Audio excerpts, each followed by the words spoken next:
What is going on, everybody? Welcome back to another Detroit Lions talking, another Detroit Lions live stream. Now, I didn't really know where to start this one because there hasn't really been any news to come out. There hasn't really been anything, to come out about the Detroit Lions in recent days. So, what I usually do when I can't find, what I'm looking for, if I can't find something interesting, is I usually just go type in Detroit Lions and go to news just to see what's been coming out. And I came across this article the other day, and I came across this article when I was looking for content and looking for something to open the stream with. Is Sheila Ford Hamp overstepping? Now, obviously, as people roll in, I'd love to hear your guys' opinion. I'd love for you guys to put in the comments and put in the chat whether or not you feel Sheila Ford Hamp is overstepping as the owner and as the, I guess, main person of the Detroit Lions. One Pride 40 is obviously, as of course, the first person to comment today, overstepping my butt, he says. That's very, very fair. You know, in my opinion, at least when you're looking at Sheila Ford Hamp, like I believe this is in reference to her, sitting in on a bunch of meetings, sitting in on team meetings, and really trying to surround herself with as much football as possible. And in my opinion, seeming like she's trying to be the best owner possible to get this football team, where it needs to be and to get this football team in the right space. So I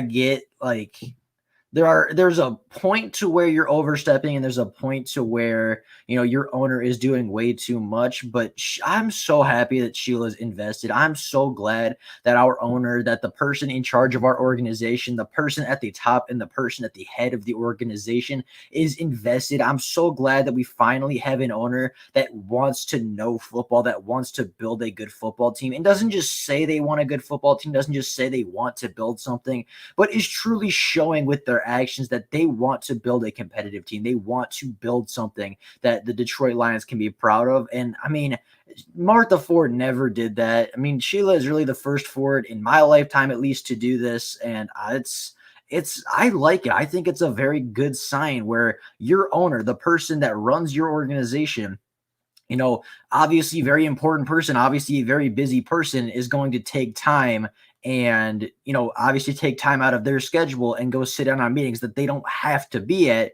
just in order to make sure they are informed, just to make sure they know what's happening, they know what's going on, to have the best organization out there, which is, I think, a very, very good thing. Yeah, nope, I'm glad she's involved. Me too. I think that's just, as I said, I think that's a very, very I think that's a good mark I think it's a mark of good ownership. If you're invested, if you really are invested in the team that you're running, if you really want your team to be successful, then you're going to do what Sheila's doing. You're going to go to these meetings. You're going to go check in. You're going to go see what's happening. You're going to go see the good and the bad of your organization. You're going to go see how your new regime, your new head coach, your new general manager, your positional coaches, some of your players, you're going to see how everything's going so that you can make the best informed decisions. And like I said, the Fords have not been doing that for a long time. Martha never ever did that. Before Martha, the owner never ever did that, or I never heard about it, at least. So I love the fact that she's at least getting somewhat involved. Steve O says, all I heard is the Fords don't care. Now that Sheila is showing some interest, people say that she's overstepping. I think people just like to complain. That's probably very, very true. That's super, super true. It's just, you're never going to make everybody happy, man. You're never going to be able to make everybody happy. I don't know how to explain it. It's just like you said, Steve. It's like, yeah, if she's not doing anything, then she's the same old Ford. If she's not doing anything, then it's, the Fords are still the Fords. They don't care enough. But now that she's showing up to meetings and showing investment, everybody's like, oh, she's overstepping. Like, personally, and I have a feeling that a lot of other people say, I have a feeling that a lot of people feel the same way I do on this. Is just like, it's nice to see your owner get involved. Ray says, great that she's interested that's hers. Yeah, that's, yeah.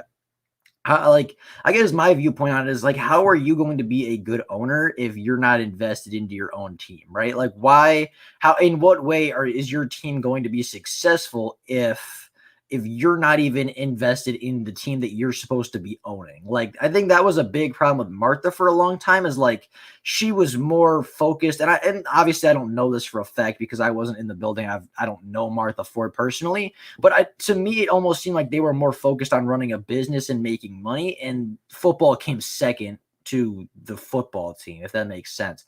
And I think with Sheila, that's the opposite. Sheila is trying to build a good football team, and then she's going to try to make money and have a successful franchise and have a successful, business on the side of that. But for her, it seems like football is coming first, whereas with Martha, it seemed like football was coming second. When she starts acting like Jerry Jones, that's when I'll worry. I think Jerry Jones actually is overstepping. I like that Jerry Jones is involved, and I can appreciate the fact that he has a love for the football team that he owns to the point where he feels like he has to be involved. But yeah, Jerry Jones oversteps quite a lot, in my opinion. It just shows she cares. That's exactly how it is. You can call me Funk. Got a new phone. Apparently got a new account. One funky Lions fan. So what's going on? Lions fans just want a reason to complain. That's very, very true. One Pride 40 says Martha's not crazy like Jerry. I don't think Jerry is crazy. I just think I think Jerry Jones thinks he's smarter than he is. I think Jerry Jones has a higher opinion of himself than what the reality of the situation is. I think he, in his mind, is a smarter football mind and is a better owner than what he actually is. And I think because of that, he tries to get involved, and because of that, he does tend to overstep a lot. But I mean, he cares. And if at that point, I would rather have an owner that cares and cares too much to the point where they overstep than have an owner that just doesn't want to be there. You know what I mean? Like, I get that they're both two extremes, but if I'm going to take one over the other, I feel like I would rather, have somebody that's invested, have somebody that cares enough to want to overstep. But obviously, it's, he does overstep in, in a lot of people's opinion, Jerry Jones needs to just take a step back, but you can't fault him for caring about the team that he bought and, the organization that he runs. How can we trade back from 7? Which teams can we fleece next? This is the first question of the day, and it is an incredibly good one. When you're looking at the draft order, and I will try to pull up the NFL Tankathon website because that's what I use for just to see the order. Let's see. So I think when you're looking at NFL teams to trade up with, as we resize this correctly, that was way too much. I think that should be good. When you're looking at teams to trade up with after Detroit, I think Denver's realistic. I think you could convince Denver to jump Carolina if they want to get like Kyle Pitts if he falls, or if they want to get a weapon before Carolina. I think you could convince Dallas to jump. I think Carolina's the big factor because I think Carolina needs a weapon. And I think they're also, obviously, they're looking for Deshaun Watson. So, I mean, Carolina might not hold the 8th overall pick when they get there. But I think realistically, you could get Denver jumping Carolina. You could get Dallas jumping Denver and Carolina. I think San Francisco could trade up if there's a good quarterback available. I think New England could trade up potentially, although that's not really Bill Belichick's style or mantra. I think Washington could very easily and very realistically trade up. Indianapolis is a good partner to trade up. I've seen a couple scenarios where the Jets look to trade back up, although I think that is a little bit unlikely. I don't think it's the most unrealistic thing to pair, if they take a quarterback at 2, then they get a big weapon for him or big protection. Or I've seen a lot of scenarios where the Jets take, Penny Sewell or a top pass protector, and then they get their quarterback at 7. I think Pittsburgh's realistic. I know they just signed Dwayne Haskins, but he is not necessarily the future yet, hasn't necessarily proven that he's the future or proven that he is the guy. So I think they could trade up. You look at New Orleans, if they want a quarterback, if Drew Brees retires and they're not completely confident in what's his name, Jameis Winston that's down there. And then I think, honestly, I think Baltimore could potentially. I think Baltimore is probably a little less likely. But if they do feel like one of those top weapons is falling, if Ja'Marr Chase falls to 7, if I was a Baltimore fan, I would want to trade up for Ja'Marr Chase at the 7th overall pick. Like, it would take a lot of draft capital, but Ja'Marr Chase or, Devontae Smith are really, really solid players. And for the Baltimore Ravens, they're really only missing that one big true X wide receiver on the outside. So I think those are kind of the teams. You got New Orleans for sure. Baltimore is a potential trade up. Pittsburgh for sure. Chicago, Washington, Indianapolis, New England, LA. No, not LA. San Francisco, Dallas, Denver. So I think there's a good 6, 7, maybe 8 teams that could look to trade up. But I think you'd get more value or more picks the farther down the board you go, obviously, because it's more to move up for that team. All the doubters would do the same thing. Go Sheila. Yes, sir. I'm so happy that Sheila's our owner. I don't know how to describe it, but I just feel like Sheila is there's a different aura around Sheila Fordham. There's a different aura surrounding this team with Sheila. And I just feel like she cares so much more. And I just feel like we're going to be in such a better position with Sheila at the helm. They realize they can make more money if they win. That's very, very fair. Fords don't need money. We saw Sheila bury her face in her hands on Thanksgiving Day. She cares. Yes, that's very, very true. That was a hilarious picture, and you could just see it. Like, you could see she was done. And I think you could tell on Matt Patricia's face in that game too, on the Thanksgiving game. Like, once it started to get out of hand, you could tell he was very emotional. Even at the beginning of that game, you could see his emotion. During that game, you could see his emotion as the game started to slip away. And that was the last game he coached. That was his last game as an NFL head coach. And after that, he did get fired. And you could kind of see it on Sheila's face. You could kind of see it on Matt Patricia's face that, that was the last game. And, it's very clear and evident that she does care about this team and she wants this team to be successful. Why haven't we cut anybody yet? I don't know exactly how that works, because I know free agency starts the beginning of March, so I don't know if you're not allowed to cut people until then. I don't know, like, as an organization, if you're not allowed to make those, I guess, technically free agent moves until free agency officially kicks off. I would guess that would be the reason. If I had to guess, that would be the biggest reason is, the NFL free agent period doesn't start till early March, which is like a week or two away. So I think once free agency starts, we'll start to see a lot more cuts, but also, just with it being new, with new people being in the building, I think they're trying to really take a deep dive in this roster. And I have a feeling that Brad Holmes and Dan Campbell and Anthony Lynn and Aaron Glenn and all the positional coaches are really trying to go on a deep dive and trying to evaluate this roster based on what they saw last year and based off, what they know about this team right now. So, I think they're really trying to gather as much information as possible before they start making cuts. But I would expect cuts to start coming once we do hit the free agency period. One Pride Nation says Jerry Jones has 3 Super Bowls. That is true. Jerry Jones does have 3 Super Bowls. Can't knock him for that one. Wouldn't you want another, though? If you're talking about Super Bowls, I'll just take the one. It's weird how is Nick Williams and Jesse James still on the team? I don't think Jesse James is that bad. I think his contract is a little high, but I don't think Jesse James is a bad player. But like I said, I think they're just waiting for the free agency period to start. And I think they're really, really, what's the word? I think they're really trying to take their time and evaluate what they have on the roster before they make cuts. Because, when you're in a rebuild, you really don't want to rush situations. You don't want to rush decisions and then have it backfire on you, right? So I think they're just trying to take their time and they're really trying to get it right. They're trying to get it right the first time versus making that big mistake and having to go all the way back and having to try to, I guess, rectify the mistake. Washington could be a team we look to fleece to fall back. San Fran and New England are 2 teams that we could move back with. One ideal situation is there is 2 quarterbacks and we can get Carolina to move up 1 spot. Yeah, that would be good. I think Carolina could potentially move up too. I think that I think they're a realistic team to move up as well, but I think sitting just one pick behind the Lions, I don't think we would get a lot of value out of that pick.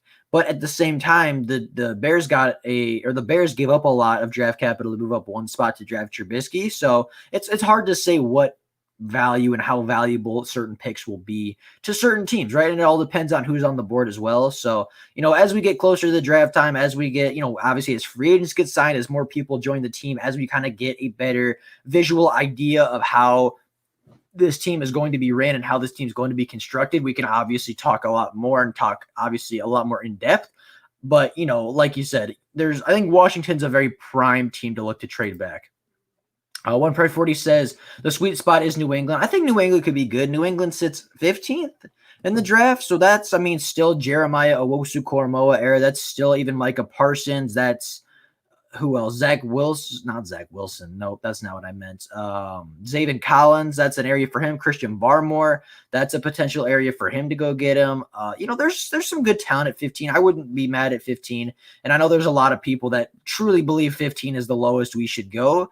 But, I think there's really good value throughout the first round, but I would not be mad at 15. I think 15 is a good range because then you're still getting like the end of the, quote unquote top prospects, but you're not necessarily in that lower tier. I don't want to say lower tier of prospects, but you're kind of right in the middle of like the super hyped up prospects and the super solid late first round guys as well. So I think you got a good mixture of those guys at 15. So I would agree with One Pride 40 saying that, 15 New England is the sweet spot, or, that's genuinely where you want to trade down. That's the general area you're looking for if you're Detroit.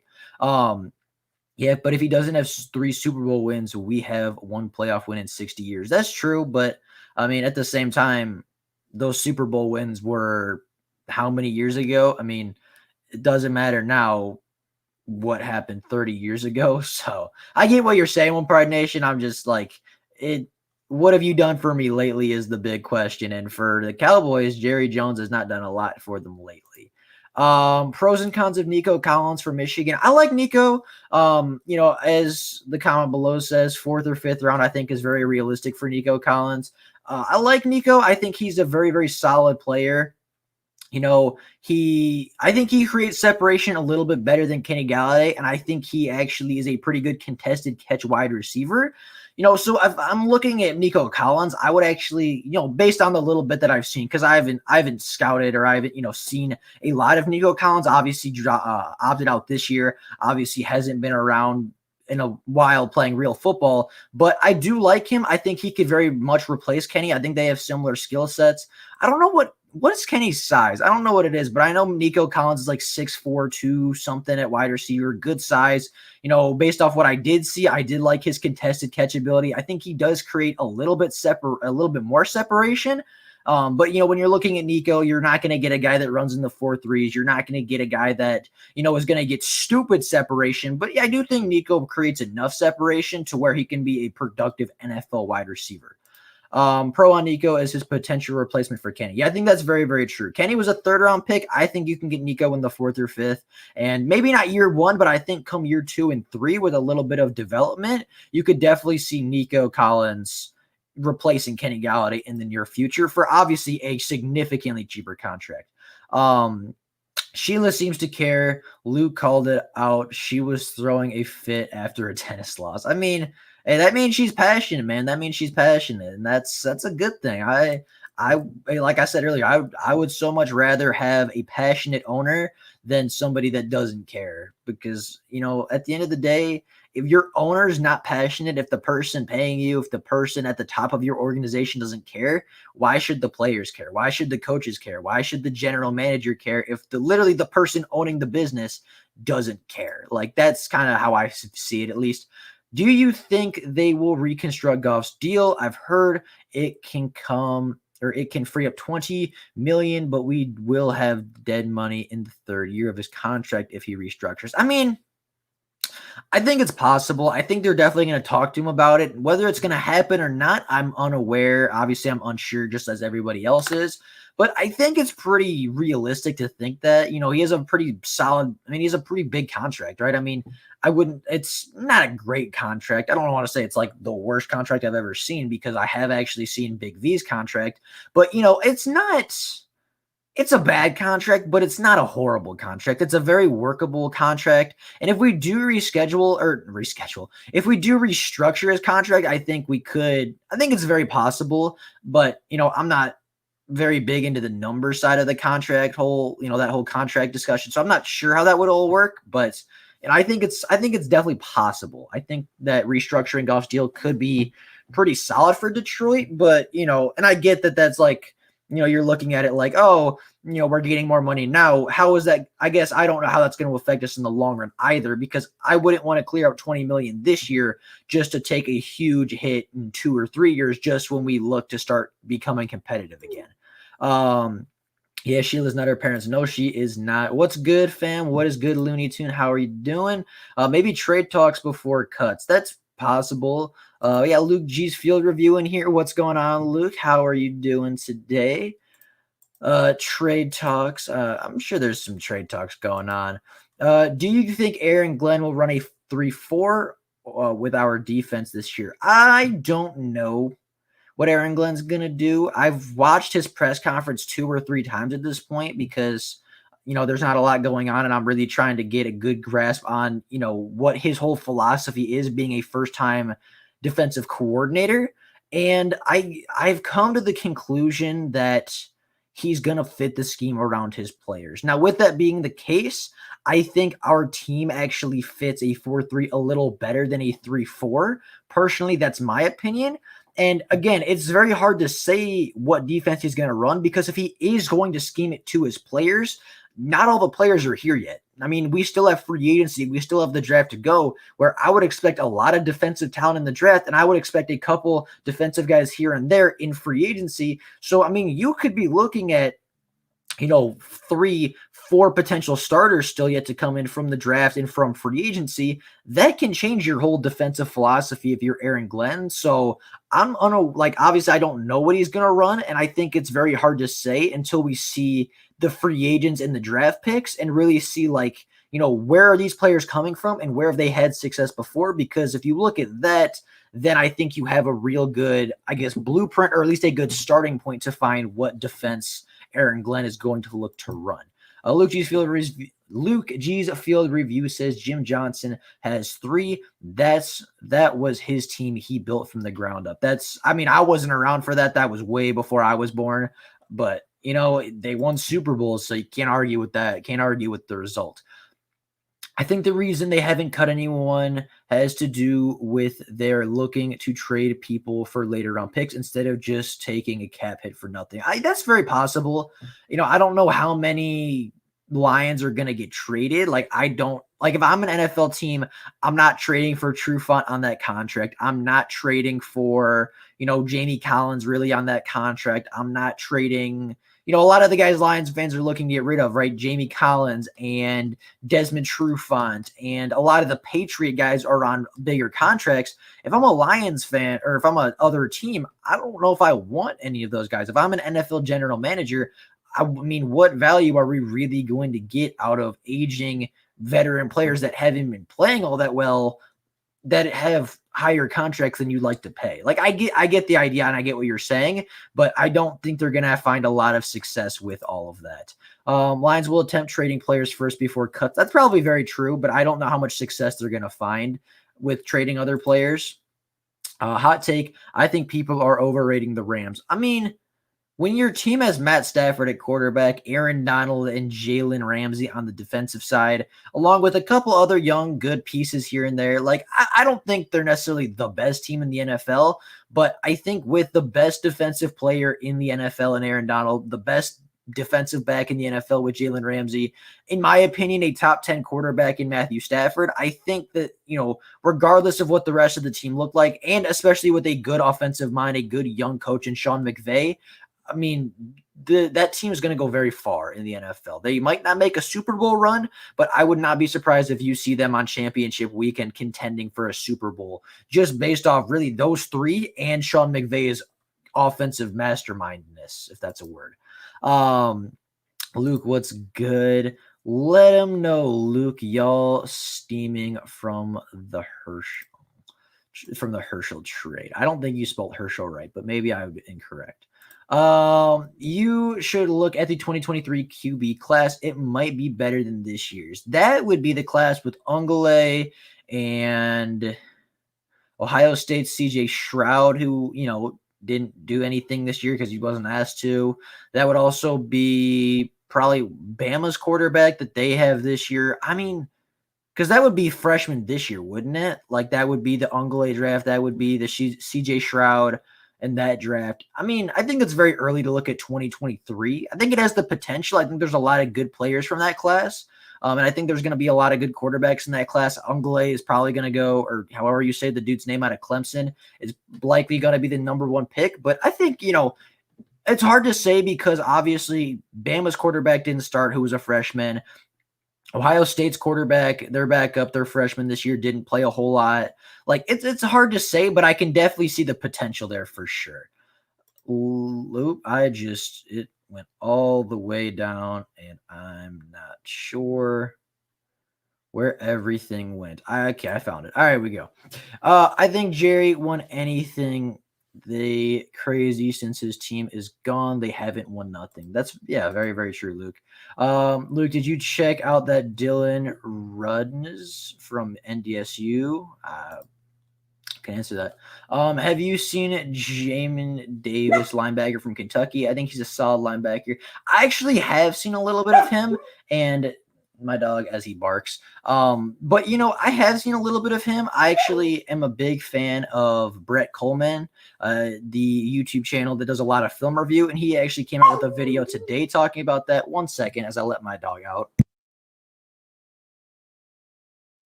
I apologize for that, but he was going to whine until he got out, so that's okay. I have seen him. I actually watched Brett Coleman's video this morning talking about him as a potential linebacker, and from what I've seen and from what he said, I think he's a very solid linebacker prospect. But I'd have to do a little bit more research. I'd have to do a little bit more of my own scouting, my own tape watching to really get a solid view on him. But from what I have heard, the little bit that I have heard, I think he's a very solid prospect for sure. The left tackle from North Dakota State is a beast. Again, I haven't watched a lot of NDSU. No from Michigan or no players from Michigan or MSU. I mean, they weren't necessarily the greatest football teams this year for sure, especially MSU. Jamin is nice in coverage. Yeah, yep, I did see that. I think he was pretty solid. Steve-O, he is very good and one of the guys I will be doing a video on. I don't know if you're talking about the kid from NDSU or the linebacker from Kentucky, but yeah. I mean, obviously, I would assume some of them are pretty good. Look, what do you think about the tackle from North Dakota State? Have had fun in the casino today. Any you all betting lately? Warning: do not bet on the Pistons. That's very, very fair. I would not bet a lot of money on any Detroit team, even if I could, I wouldn't bet money on the Detroit team. Let's see. I think we would. I think we would be a awesome right tackle. I think you meant he.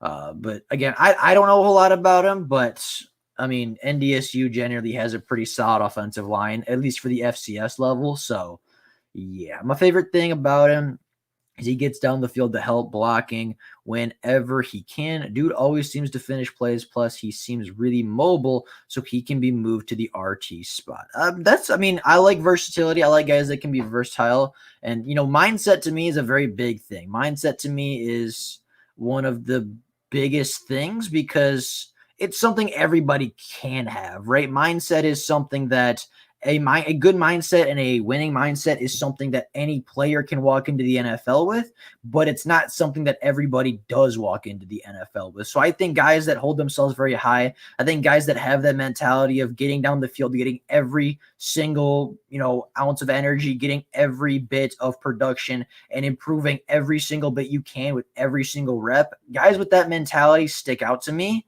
And I think that they're just very, very solid. I mean, those guys tend to be the best players because they're willing to work the hardest and they're willing to work the best. And, there's a saying out that, I like to, not live by, but a saying that I think is very true. And it's the saying that, hard work beats talent when talent doesn't work hard.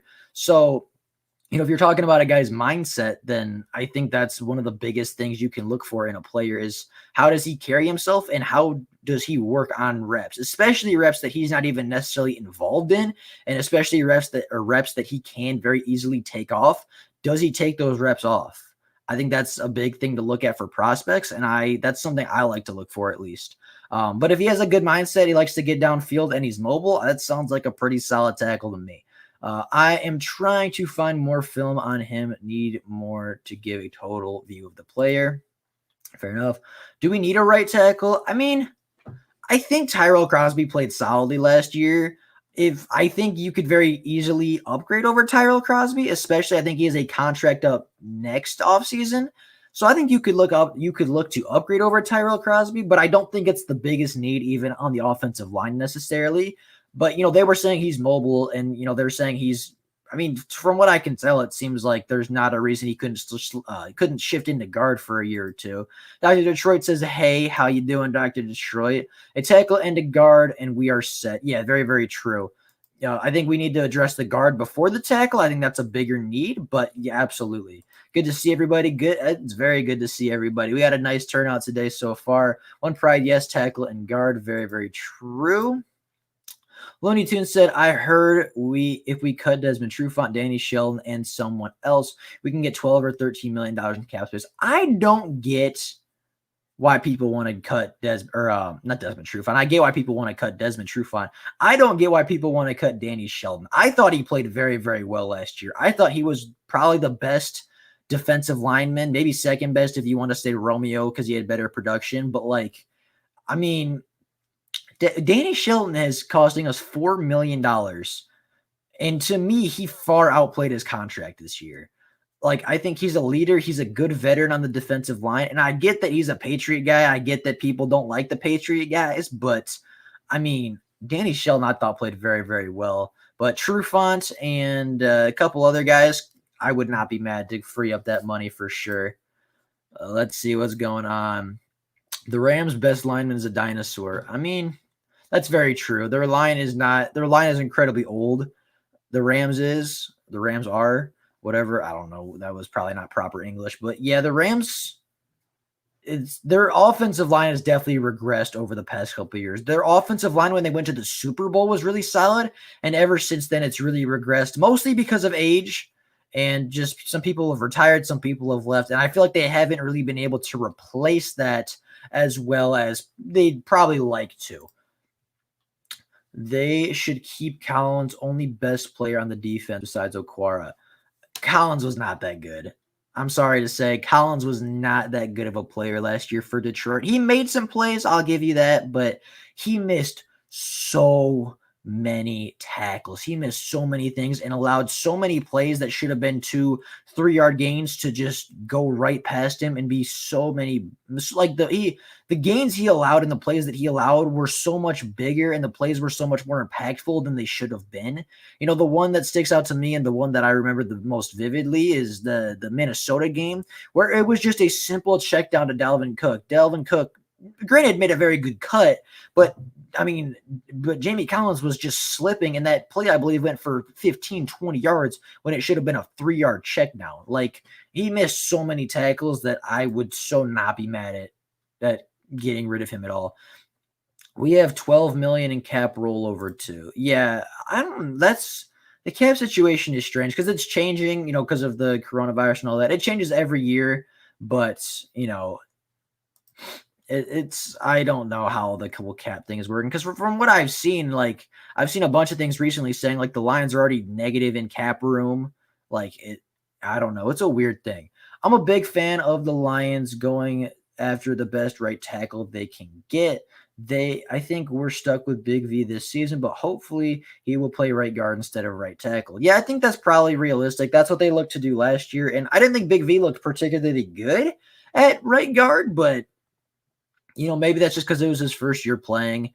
maybe he can improve. And, if he can actually step it up and play good football next year, I would love nothing more than to see Big V earn his contract. I would love nothing more than to see that. But unfortunately, I don't see it, necessarily happening. Got a hunch Lions are going to beat the Rams this year. I would love to see it. I am for the rebuild. That makes most sense, not reaching. I think that's very true. No, Stafford will slay us, but who cares? It is 3 years. In 3 years, we will be a team. Very, very fair. Bryce McCall, you good? McCall, yeah. The Rams are a good team, but they're not very deep. They need everything to go right for them to win a Super Bowl. I think that's super true. I think they have a lot of very good top-end talent, but I think that their depth isn't particularly special in any way, if that makes sense. One Stafford or Donald injury, and they're toast. I think that's probably true. Of course, their backup last year when they stepped in for the playoff run didn't look particularly bad. Didn't look like looked like the best backup quarterback Stafford's ever had. But this is not a rebuild. Lions are going to be better this year. They're going to be better, but I think it's still a rebuild. It's also better means 6 wins like that. I think, a rebuild, but I think they're going to improve this year based off what I saw from last year, just, based off what I've seen so far from this team. Bruh, can y'all just embrace the rebuild? We not going to be good this year. I don't think we're going to be good, but I think we can at least expect them to improve a little bit this year, which, I'm looking forward to. Dan Campbell ain't playing dogs. What up, though? What's up? Go Lions. Right. Uni, exact. Mickey, head on over to Dose. That'll be where your peeps. Hey, everybody's welcome here to voice their opinion. That's doesn't matter to me. 5 defensive picks in this year's draft. I think that's possible because we got 6. Maybe not 5, probably 4 picks in this class. I would say first, second round, probably defense. Maybe you go an offensive wide receiver, 3rd, 4th round, one of the two. Then, maybe some more defense and, maybe a late round home run hitter at running back or something. But I think defense is definitely the top priority as of right now. Any Division 2 or 3 players that you are interested in getting, either drafting them or undrafted free agents? I'm trying to think. I don't watch a lot of Division 2 football, to be totally honest. That's just not something that I enjoy watching. Not because it's bad football or anything like that. I just don't generally watch that stuff. But I saw a post about some wide receiver that I thought was pretty solid, but I couldn't tell you where he was from. So I don't have anybody at the top of my head, but I'm sure we'll be taking a look at him as we get closer. Let's see. Lions being bad this season is probably the best thing that could happen for this rebuild. I think that's probably very, very true. Who the are you? I mean, he's a Lions fan. He's a Lions fan. He likes to mock me a little bit. He likes to poke fun at me, just like I like to poke fun at him. Me and Dr. Detroit have our own kind of argumentative thing going on. So, hey. We're all Lions fans here. We all want what's best for the team. It just so happens that everybody has a different opinion on what that would be. Could you imagine Quinn trying to trade Stafford? Bro, if Quinn was trading Stafford, we would get at most a 2nd round pick out of him. I swear. I kind of like Trey Smith for guard. I'm blanking on who that is at the moment. I agree with you. I do think the Lions are in a rebuild. The moves they are making for them to win. The moves they are making for them to win now may not be in Super Bowl, but they will not be bad. I don't think they're going to be a bad team, but I do think it's going to definitely be a rebuild. I think this year we're likely going to see, I'd say 6 or 7 wins, I think is realistic. Obviously, depending on how Goff plays, obviously depending on, free agency and the draft and all of that and coaching. But I think 6, 7 wins this year is going to be okay. I think we're going to be a competitive team. But if you look at the Lions, not, last year this was the way it was, and then 2 years ago this was like the big story. Like all they needed to do to be successful under Matt Patricia was hold the leads that they were getting. So I mean, I think if they can do that, if they can take a step forward and just playing competent defense in the fourth quarter, they should get better right there, and that right there should win them more football games. Stafford the Patriots for a third and a future sixth. That's probably what it would have been. Come on, Luke. Don't buy into that. I mean, I don't think he's incorrect. I think the Lions will be better, but I don't think it's, I don't necessarily think it's going to be like, oh, we're going to the playoffs or anything like that. Define not being bad, Luke. That's a weird take. I mean, I don't think it's that strange. Goff is no rebuild. Why not? Goff's only 26 years old. Goff's still a pretty young quarterback. It gets clicks, I think, or something. What teams are we beating, Luke? I don't have the schedule on exactly, but there's a couple teams on there we should absolutely beat. Goff is on the edge, dude. I mean, I think that's hard to say without actually seeing him play in Detroit. If they get more than 6 wins, I'll be surprised. I wouldn't be surprised. I think they have some decent talent. And like I said, if they can just hold on to leads, then they would be a much better football team. We need to get a stud DT, someone who will match up good, or with Okwara and Flowers. I really want a good pass, like anybody. I'll take a good pass rusher from anywhere, but I think a defensive tackle could be big. A good guy to get good pressure up the middle for interior defensive linemen, I think would be really big for this Lions team. There's nothing to buy into. You don't trade for Goff, bring in the people we have brought in, the front office, to be a rebuild. I mean, I don't know. I feel like I don't know. I think it is a rebuild, but I don't think we're going to be as bad as a lot of people think we're going to be. If the Lions traded Stafford for just picks, then we in a rebuild. This is a win now staff. A retool staff. But how good do you think the Lions are going to be next year under Jared Goff, Luke? Because I don't think I necessarily disagree with you, but I don't think they're going to be competitors. Well, I think they'll be competitive this year, but I don't think they're going to make a true playoff push until next year, which I guess it also depends on your definition of a rebuild, right? Like, what do you consider a rebuild versus a retool?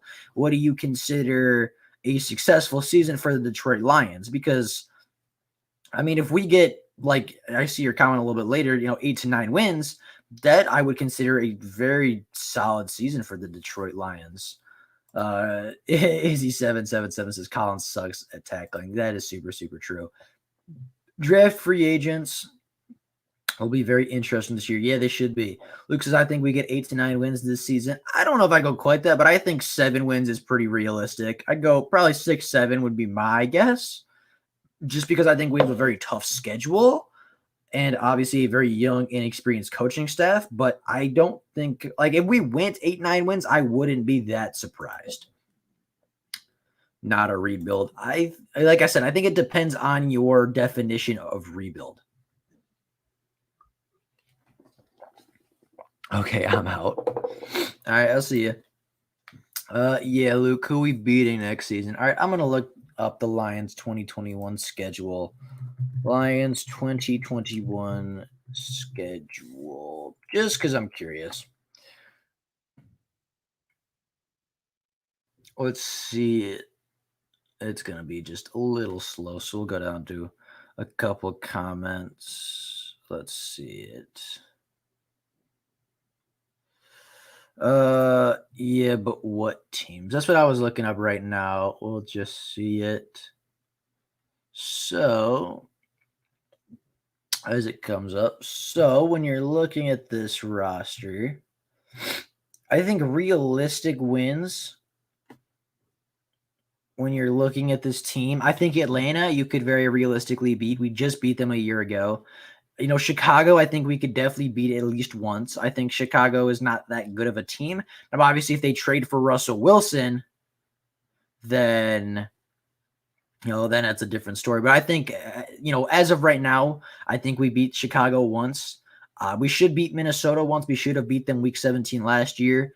and we didn't because, some unfortunate things went their way. But I think we could very easily beat Minnesota once, which is 3 wins. Arizona and San Francisco, I think will both, well, not Arizona.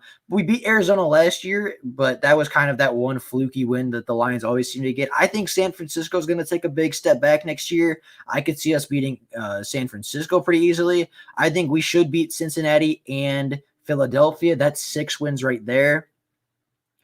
So that's probably 6. And then, like I said, you could very easily beat Arizona. We just did it a year ago. That's a potential 7.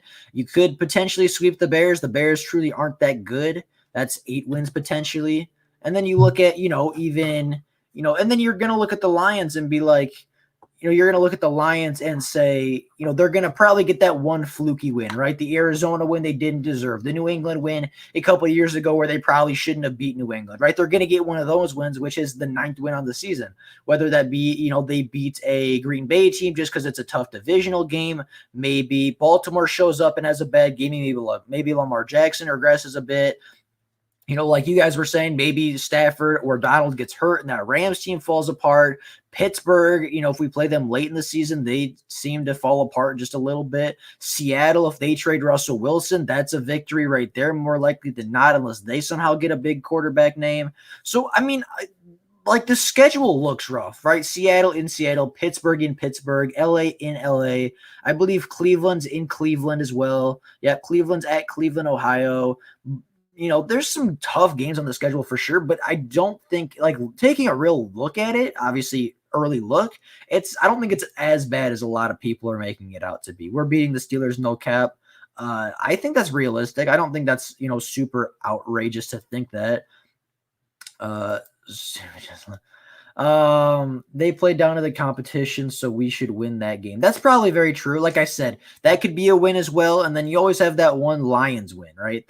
What I like to call the Lions win, where it's like, there's no way we should beat this team, like, the Arizona or the New England a couple years ago, or that Kansas City game where we didn't win, but we played incredibly well in that game. Like, we're going to have one of those games as well this season. So that's a potential 9th victory on the season as well. Who would you bring to replace Collins? I like Jeremiah to replace Collins in the draft, or you could bring in Jabril Cox, who I think is basically Jamie Collins' skill set, but obviously younger and cheaper. I'd even take Jared Davis over Jamie Collins because I think Jared Davis at least is going to tackle the guy if he gives up the catch. And in Izzy777 says anybody but Jamie Collins. Saying it's a rebuild means you had something built. That's also true. But the Lions did have something built under Jim Caldwell, and then they tore it down under Patricia. So, it's tough to, like I said, rebuild means something different to everybody. It means something different to every individual person. O-line is built. O-line is pretty built. Then it's a build then. Yeah.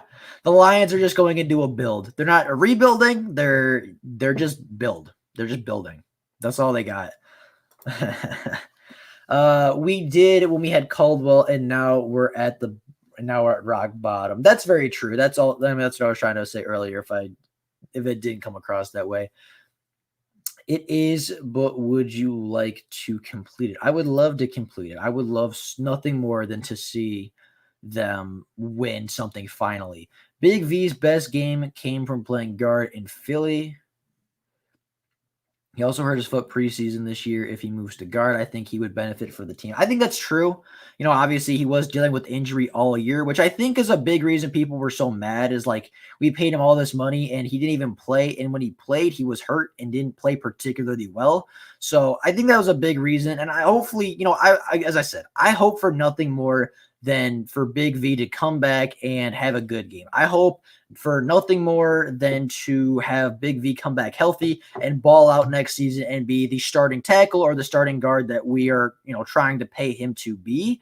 But, I don't necessarily see him progressing all that fast. Patricia destroyed everything, so it's not a rebuild, it's a build. That's fair enough. All right, Luke C., let's say we split with all our division teams. That's 3 wins.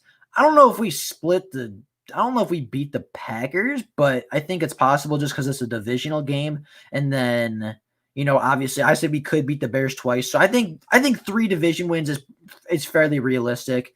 And then as I said earlier, that's 3 right there. Just kind of going off what Luke is saying. We got Atlanta, which I think we can beat. The Cardinals, I think we could beat. That's 5. Bengals is 6. Eagles is 7. I don't know if we beat the Rams, but I think we could beat the Rams, especially if there's a big injury. The Browns, I don't personally see. But like I said, I also see us. I also think the 49ers take a big step back. And then, like I said, if the Seattle Seahawks trade Russell Wilson, which Luke, obviously you're a Seattle fan, you're going to know much more about that whole situation than I will, being closer to the team. But if they trade Russell Wilson, I think that team regresses significantly as well. And then Pittsburgh, I think, is going to regress without Ben Roethlisberger. So that's even 2 more wins. Maybe not likely because we'll probably drop a couple of games we should win, but I think we're going to win a game or 2 that we probably shouldn't win. So 9 wins, as unrealistic as that might sound, like truthfully, it's not that far out of reach. Luke, that seems like a reach on those wins. The only reach I really saw in there was probably Rams and Browns. But as I said, the Rams, if somebody gets hurt, I think it's very possible. And then again, I think the Niners drop. I think the Niners regress, and then I think Pittsburgh, Seattle is not unrealistic either if their quarterbacks retire. So I give my honest opinion. I do not take BS, and I respect that out of everybody that does that. We're not beating the Browns. I don't see us beating the Browns either. I think they have a very good team built, and as long as their coaching staff continues to coach the way they did last year, I think they're going to be a very solid football team. And if we sweep the Bears, Vikes, that's 4 wins plus 1 versus the Packers. That's 5. I still see us beating Atlanta, Eagles, Cards, Bengals, Rams, 49ers. Again, I think the Rams is a little bit of a stretch, maybe. But as I said, that's very possible somebody gets hurt. And, as we were talking about earlier, the Rams aren't a super deep team. But I think, losing, especially if they lost Stafford or especially if they lost Aaron Donald, I think that would hurt them tremendously. And I think that would give us a chance to win those games as well. I'm not getting my hopes up, Luke. 9 wins would be like winning the Super Bowl next season. LOL. He was right last year. Luke said we were going to have, what'd you say, like 6 wins, I think you said, and we had 5. So Luke was much closer than I was last offseason. So, and the one thing I've learned while doing YouTube with this group, the one thing I've learned about doing stuff with the DSA is do not doubt Luke G's field review, because as outlandish as some of his takes might be, more often than not, he's correct. More often than not, he is right in a lot of situations. So, yeah. Football fans don't doubt Bill Belichick. At this point, I'm never going to doubt Luke G's field review, because more often than not, he is correct on a lot of different things. I think our defense will be better than our offense next year. I don't think that's unrealistic, but I don't think either unit is going to be like top of the NFL in anything per se. I agree to a certain degree. What about Pitt and Baltimore? I think Baltimore is going to be a tough game. I think Baltimore is generally just a very tough team to beat. They have as much as people like to rip on Lamar Jackson, he is a very good quarterback. They have an elite rushing attack. They have a really good defense. I think Baltimore is going to be another good team next year. I think they're going to be good once again. So I think that's probably not going to be a win. But like I said, we always get one of them wins where it's like we shouldn't win the game, but we're winning the football game, and you can't complain. So that could be that win. Baltimore could be that win. It's at Ford Field, which could help. Baltimore, I feel like could be that game where it's like, we shouldn't win, but it's going to be the game where we just absolutely give everything for 60 minutes. We play the absolute most complete game of football you'll ever see from the Lions this season. And that could be the game we win that we should not. But, it's obviously it's very tough now because we don't know all the pieces that are being placed. But I think from right now, I do, I said 6-7 wins earlier, like going over the schedule again, 8-9 wins is not that unrealistic, to be honest. And where's the pass rush coming from, Luke? Hopefully Romeo Okwara comes back, and hopefully Trey Flowers is healthy next season, and hopefully Danny Shelton and Pennicini continue to do work in the middle. Browns stopped the run, and they done. Eagles not doing nothing. We play them at home. Bengals another home game. We're not doing nothing. Cardinals we have best them and tied them in the past. No reaching at all. Like I said, I think the Browns one is the only one where I'm like, because you're like, yeah, stop the run and they're done.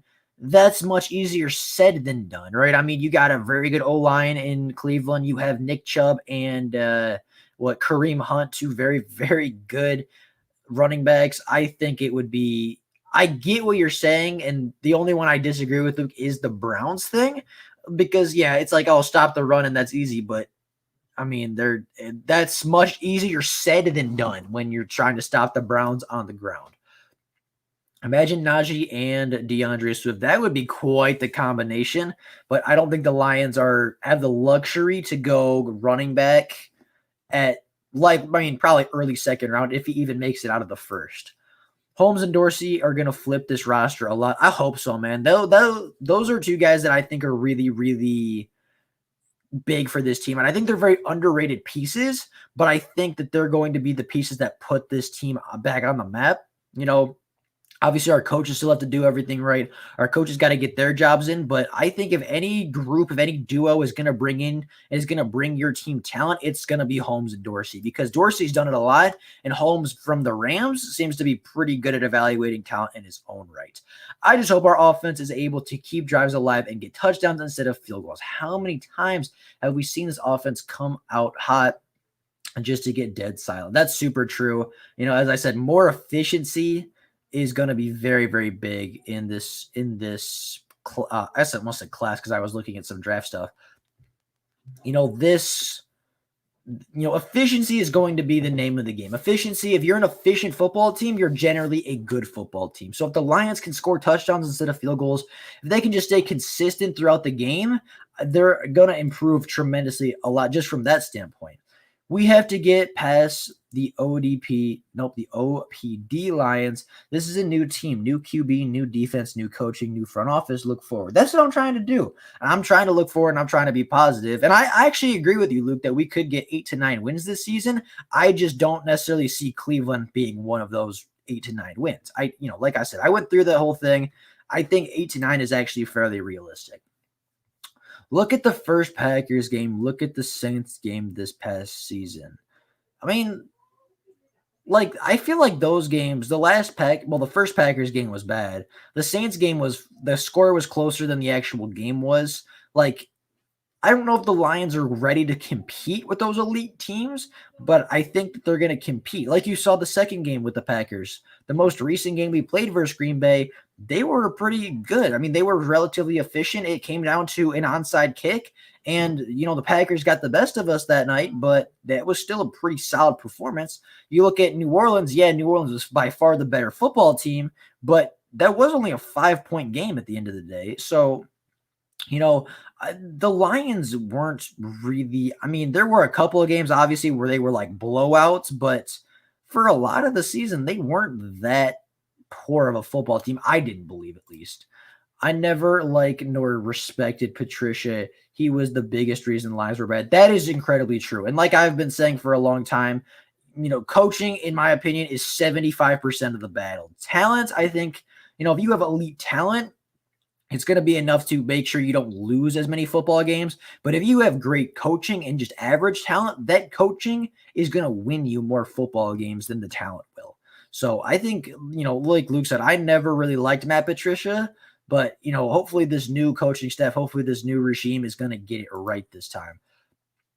Football changes fast. Win in DC, Redskins had a hard schedule. They won their first Super Bowl that year. Very fair. It's football. Nobody knows what's going to happen in football. We could always, not critique.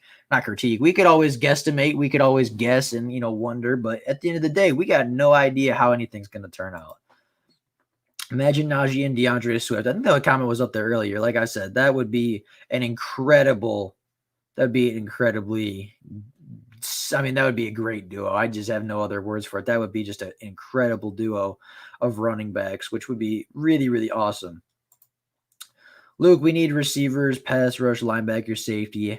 how we plug in these holes. I think you can get a lot of those in the draft. You can get receivers for sure in the draft. You can get linebackers for sure in the draft. Safety you can get late in the draft. Pass rusher is the only thing where it's like that's the one where it's going to be a question mark. But other than that, you can very easily fill most of those holes in the draft. Luke, that's how I feel about Quinn. I feel like that about both of them. DTW Levy O, third round selection, maybe. I need to see what they do in free agency in the draft before I can predict how many games they win or they will win. Anything before is an uneducated guess. That's true. I was going off how I see it right now. Like I said, Russell Wilson could be traded. For all we know, anybody could be traded in this league. We could wake up tomorrow and Aaron Rodgers could retire. We could wake up tomorrow and, somebody, is traded that we didn't see coming. Like, it's the NFL. Crazy things happen. But, it's, I don't know. It'll be fun. But like I said, I'm going off of how I view it now. If they were to play this season right now, that's how I see it happening. I agree. Rams went 4-12 with Fisher and 11-5 with the new head coach McVay. That's a very fair point. That's a very true statement. They right there, that coaching change literally got them 7 wins on the season, like got them literally 7 more wins without really honestly changing the roster that much in the offseason. If Quinn was trading Stafford, we probably get a McCourty at least. I would doubt it. I see 8 wins next season. That's I was kind of skeptical about that, but I do agree with that. Luke, where's our pass rush coming from? I don't know, man. Romeo was good. I don't know if they bring him back. I do as well. 8 to 9 wins. Go Lions, man. I'm hoping so, man. I'm hoping 8 to 9 wins. I think would be very, very solid. Culture. That's what the Lions need is culture. The Lions got an amazing trade for Stafford. I thought they did. Imagine Najee and DeAndre. The pass rush is coming from good coaching and scheme. I hope so. I hope so, man. I hope so. But you need talent too. I think they have a little bit of talent. I really think the defensive line coach has been lacking. The defensive line coaching and the defensive coaching in general has been lacking for many, many years. But like you said, you do need talent, but I think the Lions have enough talent to where if you have good coaching and a good system and a good scheme, you can still get far more pressure than what the Lions saw last year. San Fran stays off the injury list. They won't be an easy out. That's true. But I think with the exit of Robert Saleh, I think that defense is going to take a step back. Not necessarily, I don't want to say a step back from last year because they weren't necessarily great last year. But I think without Robert Saleh, that defense is going to take a big step back. I really do. I think that's the impact of good defensive coordinating. I think that's the Robert Saleh effect is he makes everybody better. And without Robert, I think it's going to be a big regression for the 49ers. But by no means do I think that's going to be an easy game. I respect your disagreement. I mean, like I said, I always respect disagreement around here because if you're arguing, that means you know a lot. And if you know a lot, that means you're a smart fan. And smart fans are the best. Luke, the Rams have a lot of young talent and brought in some players that offseason when McVay went 11-5. Coaching had a lot to do with it, but it also was good timing to hire a new coach. I mean, I think that's fair enough. I think that's very fair. Fair enough. I see this team being good in 2 to 3 years, but the roster is bad and slow. Like Luke's been saying, right? I mean, I think a lot of it's been coaching. A lot of it has been, coaching, and a lot of it's been that. And Matt Patricia's been the big problem. Whereas, hopefully you get this new coach, you get this new regime, this new scheme, new philosophy, everything's brand new culture hopefully is being brought in, and you can and hopefully you can actually start to build something. But I don't think we're going to be bad necessarily. I think a lot of people view this team being a lot worse than it is next season. Whereas I think we're actually a better football team than people think we are. I think we would be lucky to get 8 wins. I don't think that would be lucky. I think that would be probably their potential reached. Lions are going to compete for their position, seeing the press conference for OCDC. Yeah, that's the one thing I actually did take away, and that was one of the things I really liked from the coordinator conferences. And, even Dan Campbell mentioned this, is He wants competition. He wants competitors. He wants guys that are going to show up on the daily and work for their job. And, he's going to build this identity where nothing's guaranteed in Detroit. And I think that's going to be very good. And I think that's going to help this team go a long ways when they look, and as they look to, I guess, retool, rebuild, whatever you want to call it. I agree. And the Lions can only, or I agree. And the Lions can't.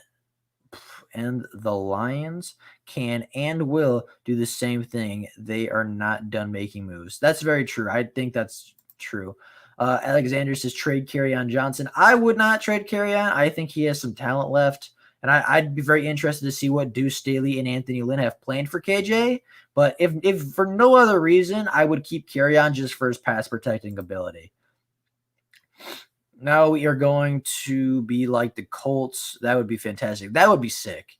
That would be awesome. If we could be like the Colts, be a consistent playoff contender, be a consistent top team, that would be ideal, hopefully. That's all on Hat on a Hat, Go Lions. That's all about Hat on a Hat, Go Lions. Let's hopeful. I can see us beating Philly, though. I mean, Philly, I'd say we have Philly, Cincinnati, Chicago, and Atlanta should be 4 gimme wins easily. That should be 4 easy wins for us next year. But again, like I said, it's never know. But I think those wins should be easy. And then I think you got a couple more, 4 to 5 more wins that are realistic. Caldwell and Quinn destroyed that team. Mayhew. I don't think Caldwell destroyed that team so much as Bob Quinn did. But Caldwell was still 9-7 when he was here with the team. Caldwell was still a winning football coach and still had the Lions being a winning football team. So, I'm not going to say like, I'm not going to say like, Caldwell destroyed this team. I think Matt Patricia did far more damage to this team than Caldwell ever did. And Quinn obviously was the biggest part of that for sure. Alexander says, I want Najee Harris. Again, I like Najee. I think he's a fantastic talent, but I don't think the Lions are going to be in a position to take him. How are we getting the talent to compete? I think there's some talent on the roster. And, as I've been saying, and as Luke's saying, and as a lot of people say, coaching is more than half the battle. Coaching is 75, 80% of being a good football team.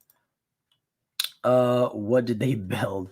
That's, a 9-7 football team, but your entire team that Caldwell inherited, but that doesn't mean he ruined the team.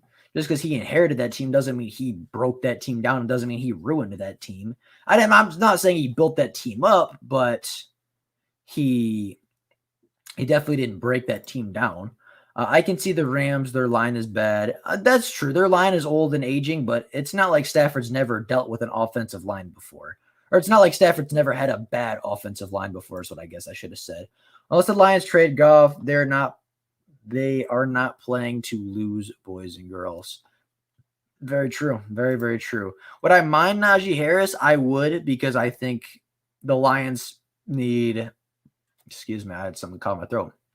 I would, because I think the Lions are lacking at positions far more than running back, and running back should be it definitely shouldn't be a second-round pick, and if the Lions are going to take a running back at all, it should not be Najee Harris. Although I think he is a very solid running back, I don't think he's what the Lions should be looking for, or especially I don't think is what the Lions need. Seriously, every starter under year 1 of Caldwell was brought through Schwartz and Mayhew. That's totally fine. He did his job. Jim Caldwell coached the team to an 11-5 record that year. He did his job. I don't know what else you want me to say. The man did his job. He coached. He won football games. That's all I got to say.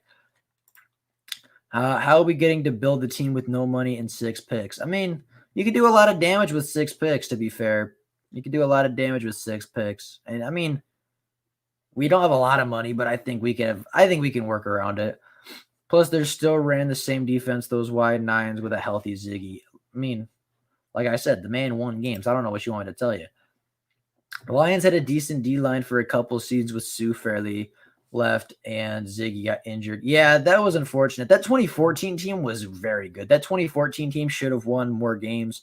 That 2014 team was good enough to win a division. That 2014 team should have won that playoff game. I think we all know. But yeah, it's unfortunate the way that they broke it down. That's the one thing I think Caldwell did screw up on massively was letting Sue walk, which really, really sucked. I said we would have a top 10 pick and we would get 3 to 6 wins. We want 5. That's pretty spot on. Many can be found this offseason. That's true too. Fair enough.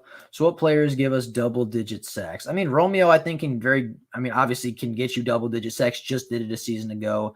I want to say Trey Flowers could, but until I see it, I'm not going to say that he's going to do it. So, I mean, Luke G knows football. Yes, he does. Luke G does know football. Like I said, I mean, I'm not doubting Luke G. He's been right too many times for me to keep doubting him. So, I like Julian Okwara. But I need to see him be healthy before I can make a true assessment on him. How about receivers? The Lions are definitely going to have to pick up a couple receivers in this draft. I like Dyami Brown out of North Carolina. I like the one Ole Miss kid. I like him a lot. He creates pretty good separation. Eskridge, I think it's really good. Amari Rodgers is kind of a late round sleeper out of Clemson. There's some good draft. There's some good wide receivers in this class, and not all of them are going to go day one. Not all of them are even going to go top of the draft, like top half of the draft. But there's some good ones in there. There's some good ones. I know Caldwell was against paying Sue because he also was I want nice guys.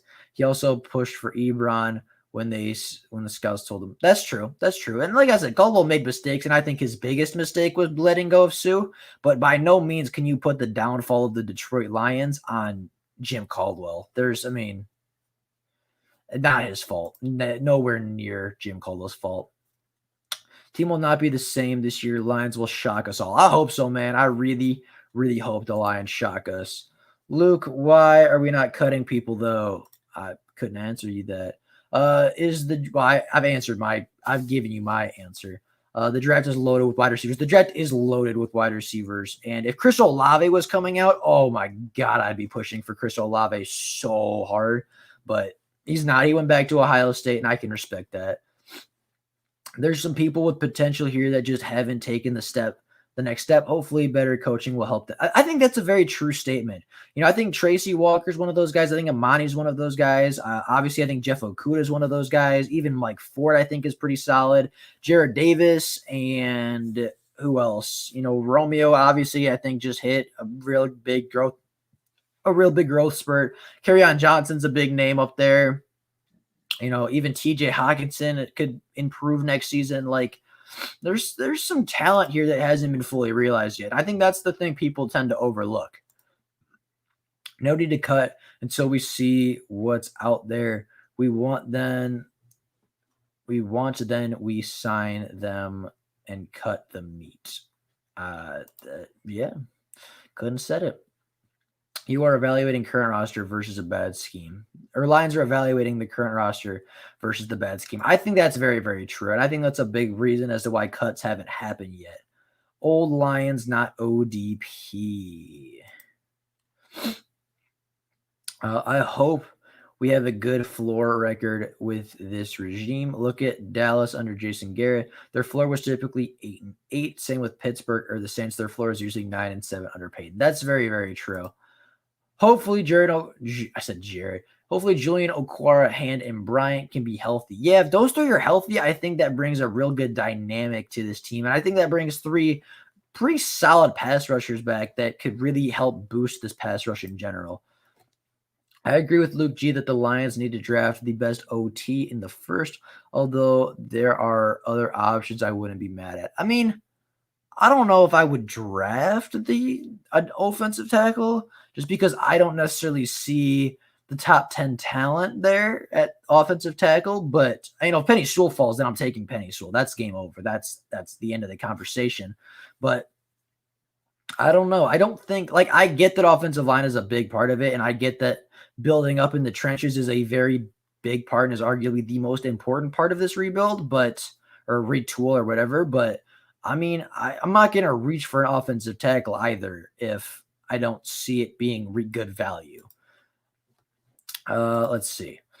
I do like Julian Okwara, though. I like Julian Okwara, too. I think he's obviously coming off of an injured season, but I think still has some good tools to work with and can still develop pretty nicely. I don't trust Bryant or Hand. We can get a better there. I mean, I think we could definitely get healthier, but I think when they're on the field, they do play relatively well. Shuffle the deck, Lions. If we trade back, we will be fine at taking the best talent available. We have needs everywhere. Personally, I'd avoid receiver early. I would too, just because I'd avoid wide receiver early just because I think it's a very deep wide receiver class. Ryder, do you think the Lions reconstruct Goff's contract? I think it's very possible. It's hard to say now whether they are or not. I've seen the rumors flying around, but I couldn't tell you for sure one way or the other whether that's what they're leaning or not. So Steve-O says, I thought Austin Bryant looked pretty good when he got traded on I just totally messed that up. I thought Austin Bryant looked pretty good when he got on the field last year. If he can stay healthy, and he will contribute. I would agree. I think he looked pretty good last year when he was on the field. He had like 2 punt blocks. He had a couple nice moves. He had a couple nice pressures on the defensive line. Like in his small sample size, I think he actually played very, very well for the Detroit Lions, especially on the special teams. I thought he played phenomenally on special teams. I never bought into Patricia, but I was giving him a chance until week. That was me. I never liked him, but I was willing to give him his chances, and he did fail those chances. But I was willing to give him the chance. I never liked him, but I was willing to see the other side. Tracy Walker, decent. I like Tracy. Walker a lot. I hated Patricia. I was not the biggest fan. Tracy goes back to free safety. He'll be just fine. I agree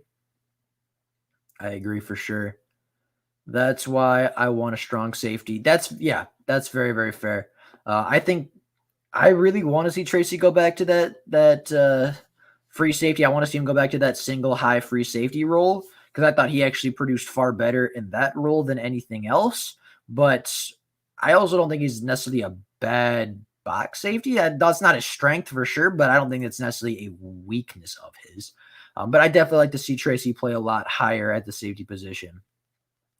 If the Lions can keep Romeo, I think they're straight at pass rusher. I think finding a DT that can get pressure is more important than edge rushers for this team. I think, thank you. I think we have okay edge rushers. I'm not going to say Romeo and Trey Flowers are the two best edge rushers on the team, but I don't think they're necessarily bad either. I think that they're relatively good. I think they're relatively good players. I think they're average pass rushers at best. And with a good defensive presence, with good defensive talent, I do think we could, with a good interior defensive lineman that can get really good push, that's going to make our edge rushers look so much better than they already are. So, from that perspective, I think the interior is going to be more important than the edge because I think the edge is relatively solid as it is. I think they just need interior pressure to really disrupt the quarterback and to make that quarterback drop far enough to where our edge rushers can really just start keying off and start really putting pressure and really getting some good production in. I think the Lions have the talent to be coached up. All we need is the right coaching staff. Patricia wrecked everything. I would agree with that. Right or wrong, Tracy would be better in a different scheme. I think that's very true. I think Patricia used him very much in the wrong way. This draft class is, This DT class is kind of weak. Yeah, it is kind of weak. It's not the strongest class in the world, but I think there's a couple guys here and there that could be all right. I do like Marvin Wilson. He's a guy that I talked about in my Mock episode yesterday. I think he's a relatively solid guy. I think he gets pretty decent pressure. And especially for like a mid to late round defensive tackle, I think he could be really, really good. My throat is getting dry today. Tracy at free safety would be nice. Yeah, very, very true. I think the Lions move Flowers to the inside on pass rushing downs and put Brian at one of the Okwaras on the outside. I could see that for sure. I think the Lions could rotate a lot of guys around on the front seven this year, but we'll have to wait and see for sure. We'll have to wait and see how Aaron Glenn likes to run his defense. Both Okwara should be in together. That would be cool. I wish we got to see an Okwara brother sack. That would have been cool. I believe one of our picks will be top 5 next year. I want the DN from Oregon. I don't think the Lions will be in a position to draft him, but if they are, I would really, really like him. Scheme was bad. That's very, very true. Very possible. Very, very possible. Yes, but is there any player that stands out to you? I mean, on the team in general, DeAndre Swift stands out. TJ Hawkinson stands out. I'd say Tracy, when he's in the right position, stands out. You know, or I guess he's shown the flash to stand out and pop off the screen. I mean, we don't got a lot of like superstar players, but I think we have a lot of solid players. Nice silver and blue. I really hope they run a 4-3 for the love of God. They don't need, but they don't have the personnel to run 3-4 or 3-3-5.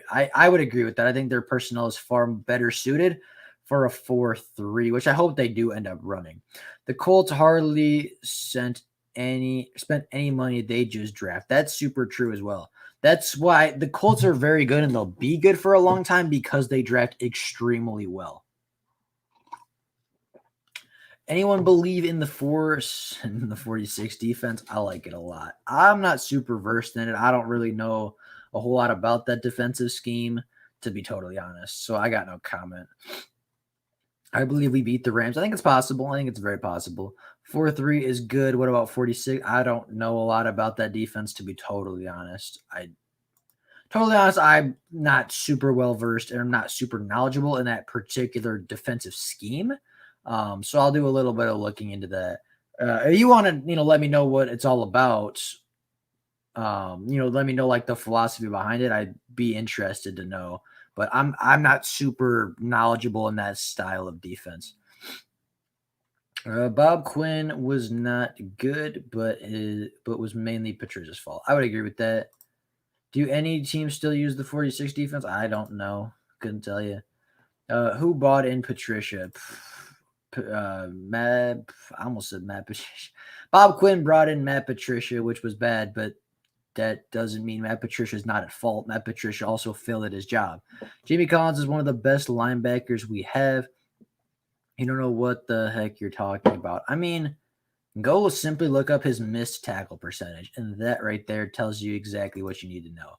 You put some good linebackers around him, that difference, you get better instead of him doing it all by himself. I mean, but he was missing one-on-one tackles. Like, that has nothing to do with the people surrounding him.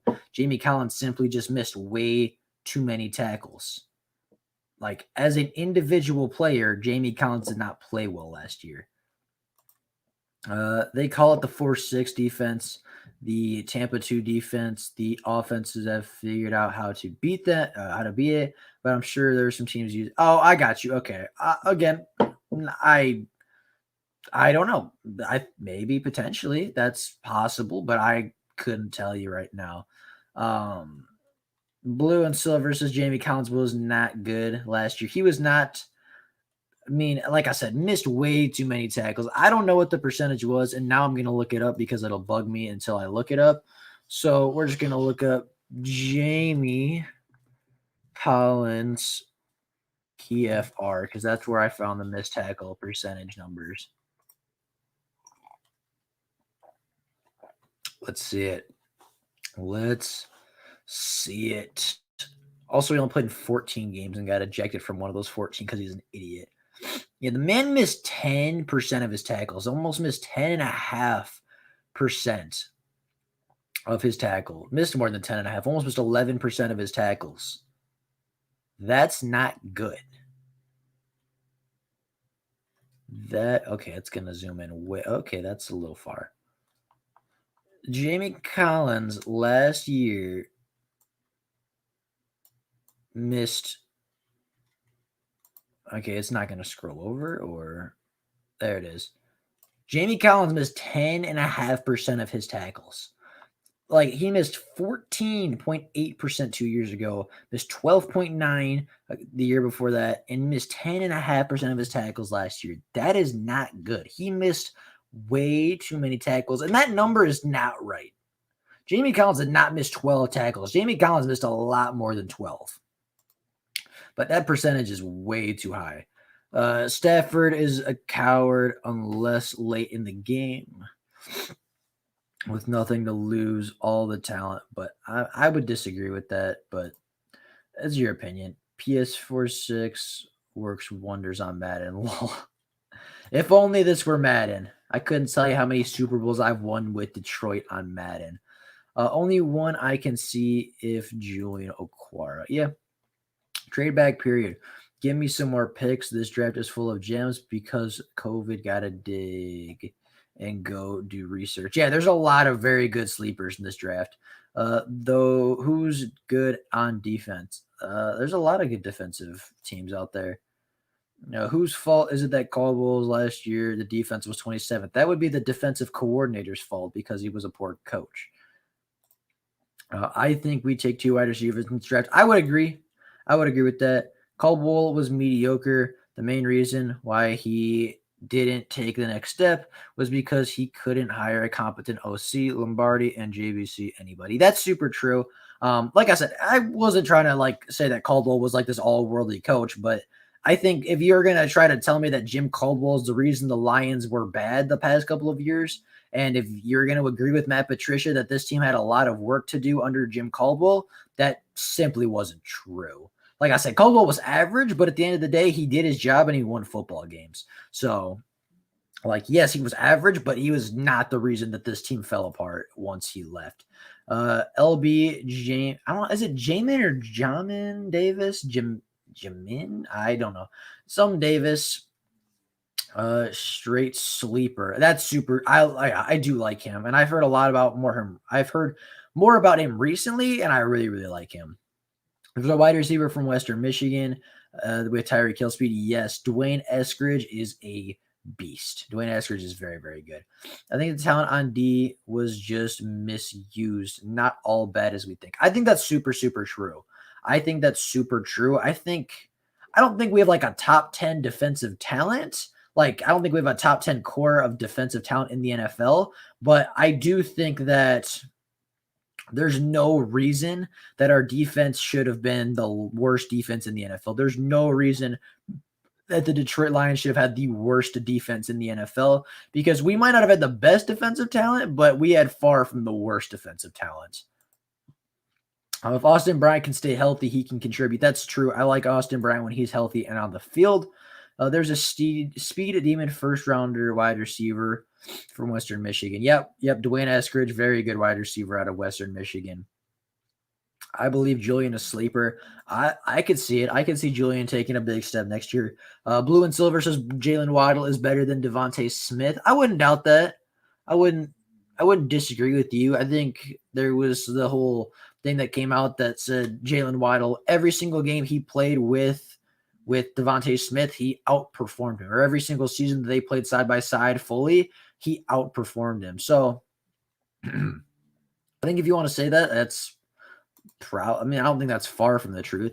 Eskridge is not a first rounder. He has speed, but his route running needs to be polished. I mean, a little bit, but he does get open really well. He ran really good routes at the Senior Bowl. I don't know if you guys watched the Senior Bowl or how that went down, but he was pretty clean at the Senior Bowl. He was pretty clean. I liked him a lot. That's cute, but it's all the coach, according to everybody, that he was successful. I don't know what you're referring to. Oh, Quinn, probably. Julian is a second-round pick, I believe. I don't think he's a sleeper. Just needs to shine. I hope so, man. Dwayne Eskridge, thanks, guys. Dude's a beast, man. Dude's an absolute stud. Combine should have been happening this weekend. Sucks because that's how guys get on teams' roadies. Yeah, that's unfortunate that the Combine got canceled. I do believe Pro Days are still happening, but yeah, it sucks that the Combine got canceled. I was really disappointed in that one myself.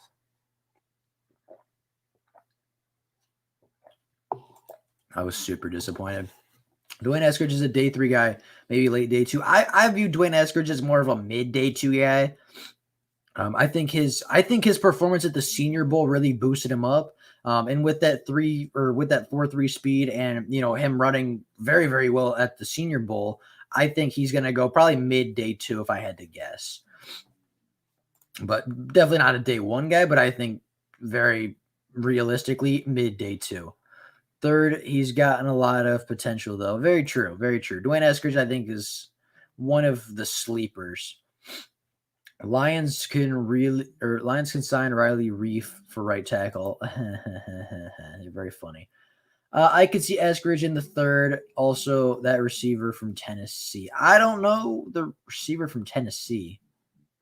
Are you talking about the Titans like Corey Davis, or is there a wide receiver in the draft from Tennessee? I'm not sure which one you're talking about. I like Corey Davis a lot, but I don't know. Is there a wide receiver out of Tennessee that's like hyped up? One thing Eskridge has against him is he's 25 years old. That's true. That's true. He is an older guy. And he's a little undersized, but still makes a lot of plays. I actually like it without the combine. There's a lot of sleepers if the teams got a good scouting department that they're going to load up this year on skill and talent in the late rounds. That's true. I mean, I'd still like to watch the combine. It still helps me get a better grasp on players' ability and their limitations, but I get what you're saying. Who is this year's breakout unknown player like Romeo was last year? Oh, that's a good question. Who's the breakout unknown player? I think Jared Davis is a good option. I think Aaron Glenn's going to use him much better. I think Tracy Walker is a decent shout. Tracy Walker could be successful coming off a down year, but on a new scheme could very easily pick it right back up and be in a good system. You think of, for some reason, Jayshon Cornell came into my head, but I don't know how much time he's going to get. So I think probably Tracy or JD, I think, are likely options for that one. I think it's funny that Caldwell's bad defense was Quinn, but then it's instantly becomes Patricia's fault. Well, Patricia came in to fix the defense, though, no? Caldwell was an offensive-minded coach, and I mean, I'm not saying it was Quinn's fault. I thought it was his defensive coordinator's fault that the defense was bad, because that defense for Jim Caldwell's tenure wasn't, the talent-wise wasn't that bad outside of Nevin Lawson, who was absolutely hot trash. But I didn't say it was Quinn's fault. I said it was the defensive coordinator's fault. And when Matt Patricia got here, it was Matt Patricia's fault because he was brought in to fix the defense and actually ended up making it worse. I think either way, Walker or Davis will break out this next season. I would agree with you. I can see Julian. Fair enough. Right or wrong is legit. I appreciate that. I do my best. We all know Jared Davis can be a playmaker given proper coaching. He could be our breakout player if they re-sign him. That's what I was saying earlier. I think he could be real big. Hockenson will have a Pro Bowl year this season, hands down. I think Hockenson could potentially have an all-pro type season if he's utilized correctly. I think Hockenson very easily and very realistically has the all-pro potential. And if he is utilized correctly, if he is given the right amount of targets and right amount of opportunity, I think he's going to have very easily a Pro Bowl season, but I think even more possibly you're going to see him have an all-pro nod, or maybe second team all-pro at the worst. I remember the staff wants to put players where they are strong. So accept Walker expect Walker to be free safety. Yeah, I'd hope so. I'd hope they can see that on film and on tape. I mean, you can get Barmore or Nixon. That's true, too. Davis is going to be re-signed, no doubt. It sounds like they're looking to re-sign him. It sounds like they're a big fan of him. So no Kayvon Thibodeau or Nolan Smith. Probably not. Probably not unless they look to trade up, but I don't really see that. Blue and Silver says, I agree, Steve-O. Pass rushing and DT is most important position of need for the defense. I think that's probably very fair. I think it's going to be hard to find because I don't think this defensive tackle class is super good for pass rushers, but you never know. Jalen Twillman from Pitt. He's a good pass rushing DT. I did see him a little, but I do like him as a prospect. I wouldn't say he's like a great prospect, but I think he's a very solid player. Yeah, but he could get moved easily. Very true. Flowers will play a lot at the 3 tech, no doubt about that.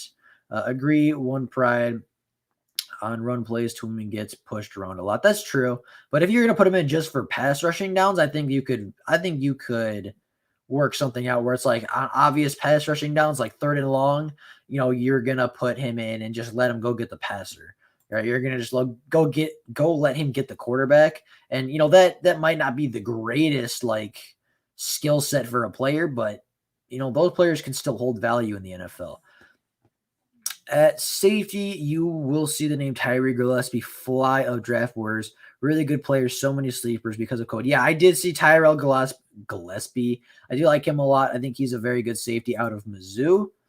He will need to bulk up. He probably will need to bulk up a little bit, but he played very well last year for the Missouri Tigers, Missouri. The Lions really need to upgrade the linebacker position free agency in the draft. I think they drafted at least a linebacker or two. Lions' biggest free agent move should be sign solid coverage linebacker. I think that's fairly realistic. Hoping they can get some coverage linebackers in the draft, but I don't know. Obviously, the draft, you never know for sure. And, the free agency is going to be much easier because you're going to have seen them in the NFL before, obviously. But Jamie Collins was supposed to be that coverage linebacker and really wasn't all that last year. A good DT makes a lot for me. Masks a lot for linebacker in effect. I'm so blanking. So yeah, I get what you're saying. I do. I just totally blanked on reading because I'm tired a little bit. But yeah, yes, for sure. Good DTs make a big difference. Jamin Davis is the linebacker to look out for, man. I love these sleepers. I just hope we can nab a few of them. Yeah, me too. Me too. And it's funny because I haven't heard his name, Jamin Davis, until literally last night. The 4-6 defense is used by the Bears back in the day. Fair enough. But like he was saying earlier, if teams have figured it out, then it might not be the most effective thing to be using. Start with the middle. We already have a young and potentially solid secondary, so front 7 should be the focus. Very true. I agree with that. Jamie Collins can't tackle. Look at the games and count how many easy tackles Jamie missed last season. That's, very true. That missed way too many tackles. Yeah, Collins looks slow all year and has only been successful in New England. Very true. Front 7 aren't strong this year outside of linebacker. Yeah, I would say so. I think that's pretty fair. Quintez is a stud. He made remarkable catches. I thought he was really good last year. I think Cephas is really, really solid. I think he's going to be a great wide receiver next year for the Lions. And he's going to need to be. I mean, he's going to need to step up big for this team. Yes, one pride. But if someone like Barmore or Nixon is available in the second, you take him. Absolutely. If Barmore somehow falls to the 41st pick that we have, or if we don't trade down and Barmore is at our second pick at pick 41, we got to take him. I could see Hunter Bryant breaking it. I think Hunter Bryant's going to have a big year. I think Hunter Bryant's going to get far more involved. I think he's going to be great. Collins' awareness is elite. Tackling, not elite. Fair enough. Cephas dropped a few critical catches, but it's understandable because he's young. Yeah, I mean, he's a young rookie. I've heard stories that Stafford isn't the easiest quarterback to catch footballs from because he just rips the ball in there.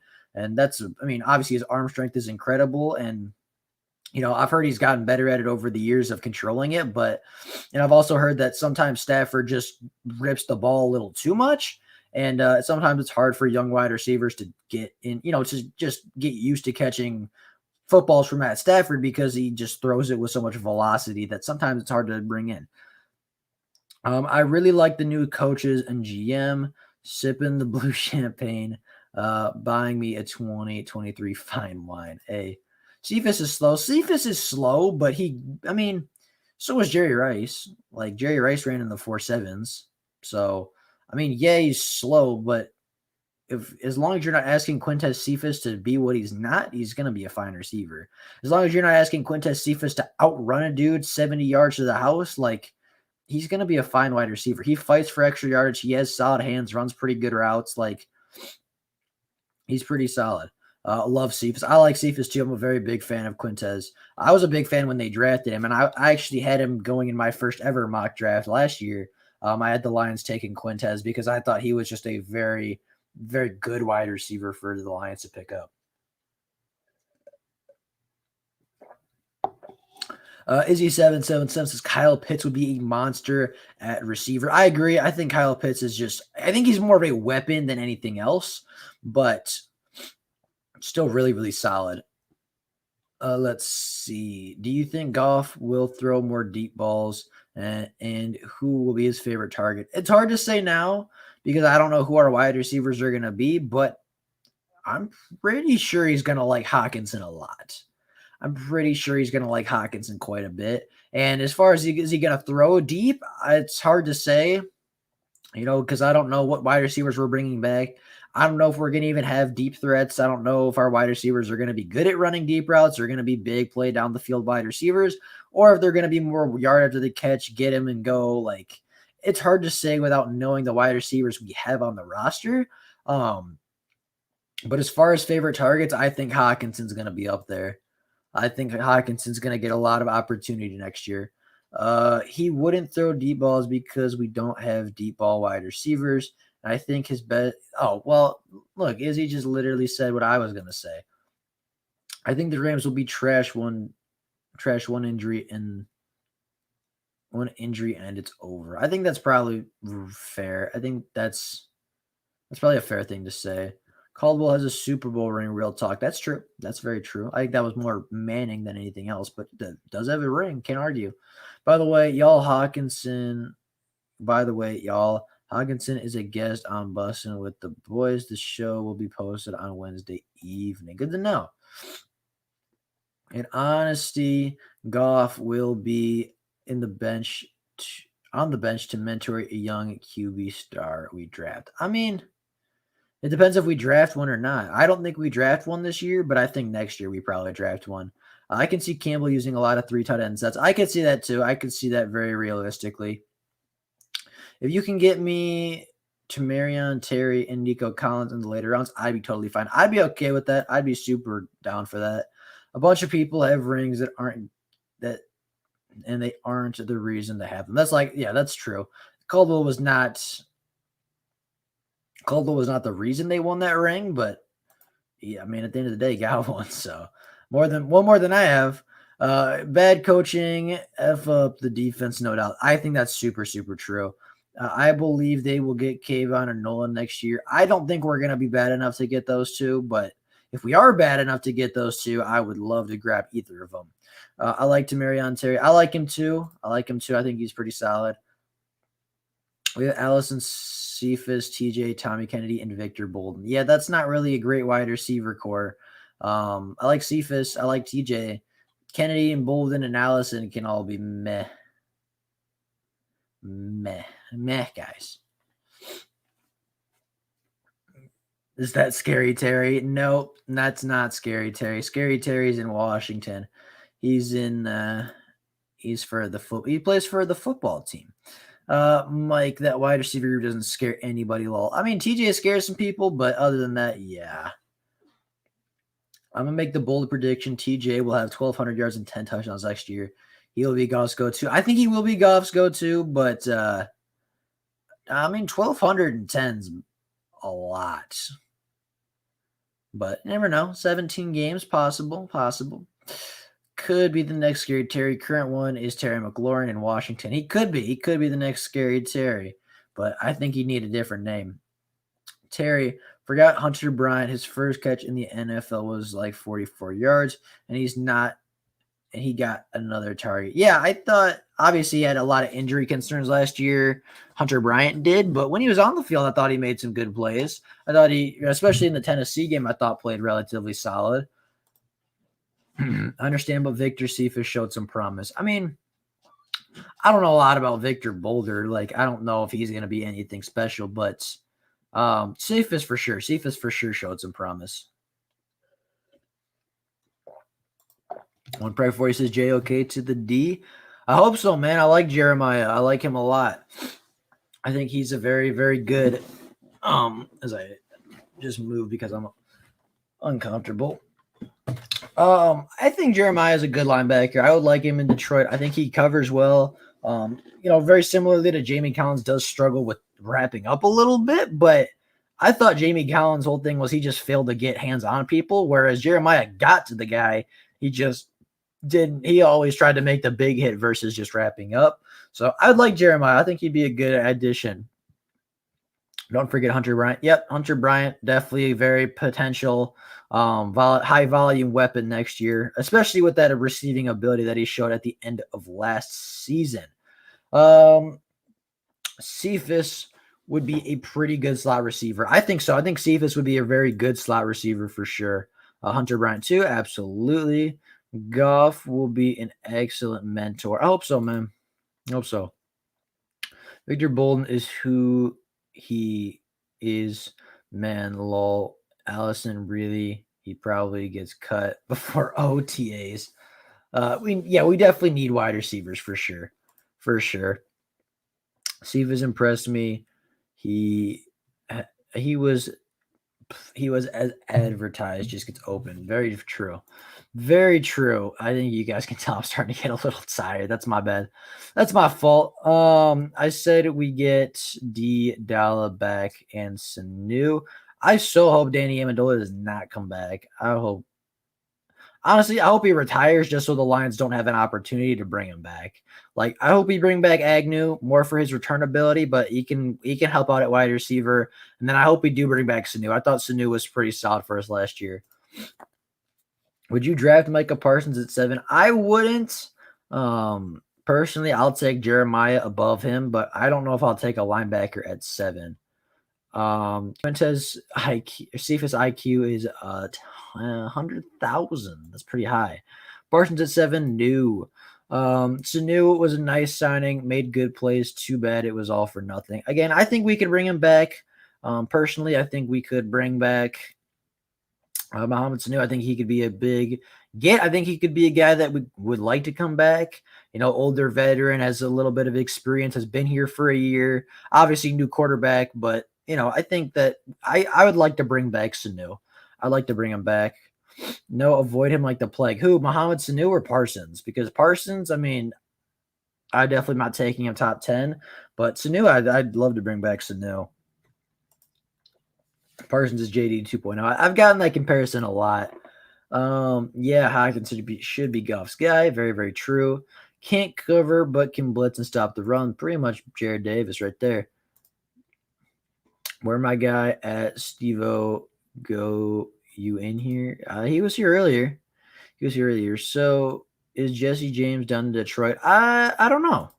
Sanu and Dola. I really hope Amendola does not come back. We don't. The head case here. What? I don't know what that means. Patricia was dead. Patricia was bad. Don't get it twisted. But Quinn failed to get the talent that would fit the scheme. Looking at the draft picks in the first 5 rounds, name one healthy stud.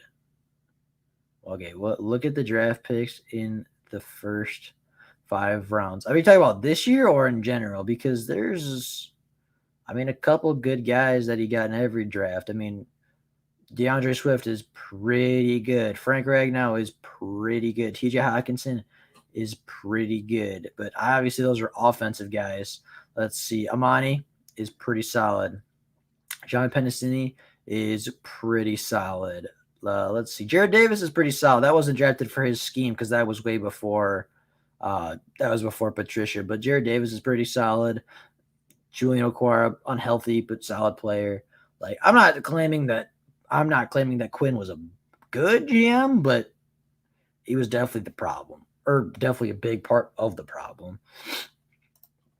Mike, you gotta be cracking jokes. Come on, man. It's a wasted pick since both players have the same play style. Very true. That's very true. It's definitely not the Chiefs wide receiver. Amani Bryant should have a better year now that he's healthy. I hope so. Or Armani Bryant.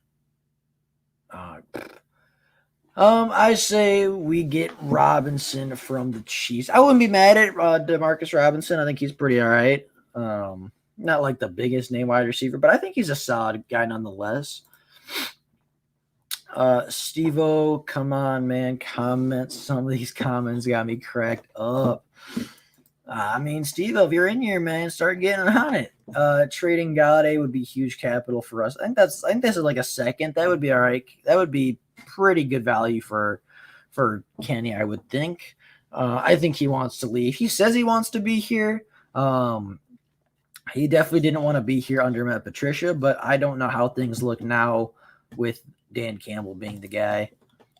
I think he wants to leave. I mean, I feel like a lot of players will fall because COVID and people sitting out. I think that's very possible. I think that's probably true.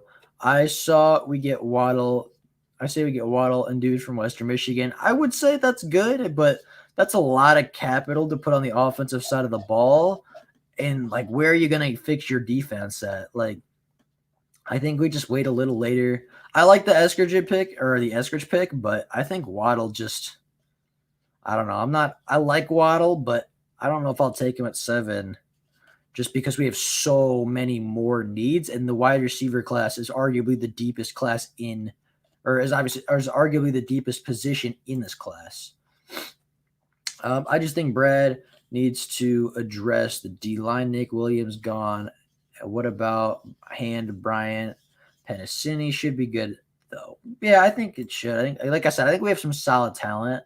I don't think we have like elite talent, but I think we got solid enough talent to be productive next season. I think Dorsey being in the front office and being the front talent evaluator is really slept on. I agree. I think that's going to be a big underrated part of this Lions retool, rebuild, whatever you want to call it. But I think Dorsey's going to get this team right. Agreed when pride, a lot of players will fall. That's very, very true. Eskridge, very good player. Very good player. Dwayne Eskridge is a speed burning wide receiver pro comp. Marvin Hall. I would even say, I don't want to say Tyreek Hill because I feel like that's a common one for a lot of speedy receivers, but he does run really good routes. Does have a lot of really good speed and is a very high yardage with a catch receiver. So I would even go as far to say maybe a Tyreek Hill, not clone, but about as close to Tyreek as you're going to get in the draft class. Give Cox or JOK next year. I'm over Tavai. Yeah, I think Tavai has a role, but I think it should be probably minimal. Parsons would be really good in the middle. Jared Davis should be good in the middle, but he's just not for whatever reason. Probably because the scheme doesn't help. I think Eskridge is projected as a low 1, high 2nd, but could fall. Very possible. I don't view Eskridge as a first round pick, but I definitely view him as a mid day 2 pick. No, he won't. Parsons could be a good in 3-4, but not in the middle. He struggled in a 4-3. Very true. Have seen what he done on the field, blue and silver. Trust me, you don't want him. I'd be 100% okay with a QB in the first round. I wouldn't be upset per se, but I also wouldn't be like overly joyed about it either. Parsons again is a very similar play to Jared Davis, and as far as how the two played, that's super true. That's very, very true. I think Goff will be better than we are thinking. He has a great coaching staff and revenge tour on his mind. That could be. That could very easily be. I don't think that's unrealistic. Like I said, people are kind of writing off Goff for no reason. And he's been a very good quarterback in the NFL for a lot of years. Good coaching and putting some of these guys in the right position will help tremendously. Watch. Yeah, fair enough. Good coaching, I think, is always going to be the biggest thing that a team needs. There isn't a reason to pick Parsons if you pretty much are just getting the same player. That's very, very true. Parsons has better instincts than Jared Davis. I think Parsons has better instincts, but as far as talent, as far as play style, as far as strengths and weaknesses, I think they're very similar players. I'm not convinced Lions pick a QB in the draft. I'm not convinced either. What if they get Fields under Goff? I think that could be solid. I like Fields a lot. Obviously, he has some flaws like every other quarterback, but I think he's pretty solid. Same. I would be surprised if they go quarterback. I wouldn't be surprised, but I also wouldn't expect it either. Goff will Goff will complement Swift and Hawkinson, but not our deep threat. We don't really have a deep threat, to be totally honest. You don't want Parsons, blue and silver here. About the off the field stuff, that's another good point. Another point to look at. It would be more like the Lions to trade down and acquire more picks. That has been the history of guys like Dorsey and Holmes. I hope so. I really hope they do. I think they should trade down. I think that would be the best course of action for them. Yeah, but they both moved up for a QB2. That's true. That's true as well. Mac Jones under Goff. I don't like Mac Jones very much, but I know there are some people that do. I almost for sure we go QB with Goff being the mentor / coach. I'm not convinced. Like, it is hilarious. These comments, lol. There isn't a good reason unless you're getting a project quarterback to sit for a year or two. That's true. Mac Jones is a no. I would agree. I don't like Mac Jones very much. I know some people do, but I'm just not the biggest fan of Mac Jones. I just don't. I don't see the talent. I don't see the what's the word? I don't see the upside that a lot of people do. But like I said, I know there are some people that like Mac Jones. Mike, some of these suggestions are horrendous. But we need a quarterback now if we're not going to keep Goff. I think we are going to keep Goff, though, especially for this season. They've been thinking the draft strategy maybe to trade down, take Najee to bolster the run game, and he'll help Goff upright. I like I said this earlier, I'm not a big fan of drafting Najee. I just think that would be way too high for this team to take a running back. And I don't think the Lions are the last team that should have the luxury, and the Lions are the last team that should take a running back in the second round, 3 out of the past 4 draft classes. So, and to be fair, I don't even know if Najee Harris makes it all the way out of the first round.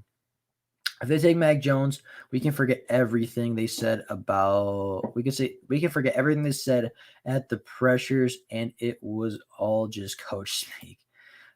Goff is not going anywhere. I don't think he is either. I think they pass on a high pick wide receiver in favor for an O line and then defensive help. Maybe that's possible. Would you take Cephus over Elijah Moore? Probably not. I like Elijah Moore quite a bit. I like Elijah Moore a lot, but I'm definitely happy that Quintez Cephus is on the team. Exactly, Mike. Why not invest in your team's leaders and future? Izzy, not this year anyways. So do we cut Goff next year? We will have a rookie on the fly. No, I don't think we do cut. I don't think we cut Goff next year. Truly, I don't. I think Goff stays at least 2 seasons, and then maybe he gets cut after the second season. Maybe he gets cut in the third off season, but I think he's going to be here for a while. I think he is. Might go on YouTube and look up the 2022 QB class. The 2022 class is very solid. I like the 2022 class a lot. Yes, if he is solid, then he'll be here for a while, especially since the scheme will take a lot of load off the quarterback. I hope so, and I think that's how it's going to be for sure. Goff is a great QB, perfect backup QB. I mean, I don't know. I a perfect backup quarterback. I don't know, but I actually hope we do get a backup quarterback, a better one. But I don't think the Lions would trade for Goff just to solely replace Jared Goff, like just to try to get rid of him and try to replace him. For the cap space, I don't know. The only way is if they break down his contract. Yeah, I think that's possible. Avoid Parsons like to play it. I'm social distancing. Let's see. Here's my thing about Ray Agnew, Brad Holmes, John Dorsey. All are supposed to be great talent evaluators. You put them to work and pull out the gems from the draft. I hope so. I hope that's how it's going to work. The scheme, take the talent. That's what I've been saying. That's what I've been trying to talk about. Based on our cap space, who do you think we can afford to get? I think Corey Davis is pretty realistic. I I don't know, maybe like an offensive lineman or two, maybe a defensive lineman, but I think this is going to be a small class of free agents. I really, really think this is going to be a small free agent class for sure. At Don, I understand these guys will still have to know the playbook and sit for a while. That's true. That's very true. And that's going to happen when you take, I mean, any player, right? I mean, you take any player in the draft, you take anybody to take over, you draft anybody to start at a position. And I mean, it's going to take them a year or two to really figure everything out, but still, it should be all right. Experience is key. Yeah, like I get that. I get experience, but at the same time, I'll I don't know. I don't want to say I'll take talent over experience, but I don't know. Realistically, I think the Lions go QB. Now, what I mean? Know what I mean? I mean, yes and no. I think there's positives and negatives to taking one, and I think there's positive and negatives to not taking one. I think it would be personally better to wait for a year. I think it makes more sense, and I think it would be better for the Lions in the long run. But at the same time, Trey Lance is pretty good. Trey Lance is pretty solid. If the Lions don't take a wide receiver this year, then SOL. I'm pretty sure if they take a wide receiver this year, that is SOL. Pretty sure that if they take a wide receiver, they would not be happy. What was the last QB that sat out for a while besides Jordan Love? Kyler Murray, Justin Herbert, Danny Dimes, Josh Allen, etc. all played early. You assemble the team and plug them in. That's how I think they should be going. What would be the SOL thing to do in this draft? Taking a wide receiver at 7. Taking a wide receiver at 7 would be the SOL move. Will Harris should get the starting job if he's here. Huge hitter. Absolutely not. Unless Will Harris somehow magically gets really good at coverage, absolutely not. If Goff is successful here, it will be directly because of Lynn. The kid is not that good at reading defenses or even moving in the pocket. I mean, no, not necessarily, but Brett Favre wasn't the smartest quarterback either. Like, I think somebody commented the other day, like, Brett Favre didn't even know what nickel defense was for his first 2 seasons in the NFL. And yet he's still considered an all-time great. So, I mean, you gotta look at it from that perspective too. Let's see. Expect Goff to not throw over 28 times a game unless the other team's secondary is hot garbage. I mean, but if you're looking at quarterbacks, your quarterback shouldn't have to throw that much. Your quarterback shouldn't have to throw more than 30 passes a game to be successful. Ford better get his hits down. Dude's been tossed a few times for targeting. Yeah, he does hit very, very high. He can hit though. That's why I'd take him late. I'd take him late. I'd agree with that. Swift level over 1,000 yards this season. I hope so. I can definitely see that. Why re-sign Kenny Golladay when you can get 2 wide receivers for the same money? Fair point. Fair point. I know I like him. He is the kneecap biter for sure. But these penalties hurt the team bad. Yeah, I would say that's very true.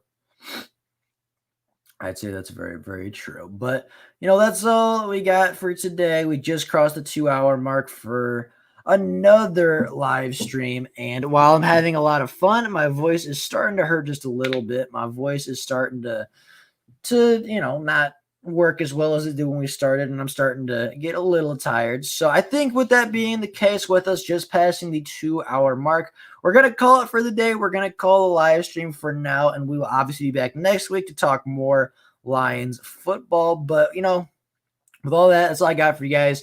Thank you all so very much for coming out. Thank you for the 25 that are still in here and the however many people showed up throughout the stream. I know we had a very good turnout today, and I was very happy with the turnout. So thank you all so very much for coming out. Thank you all so very much for showing up to the video.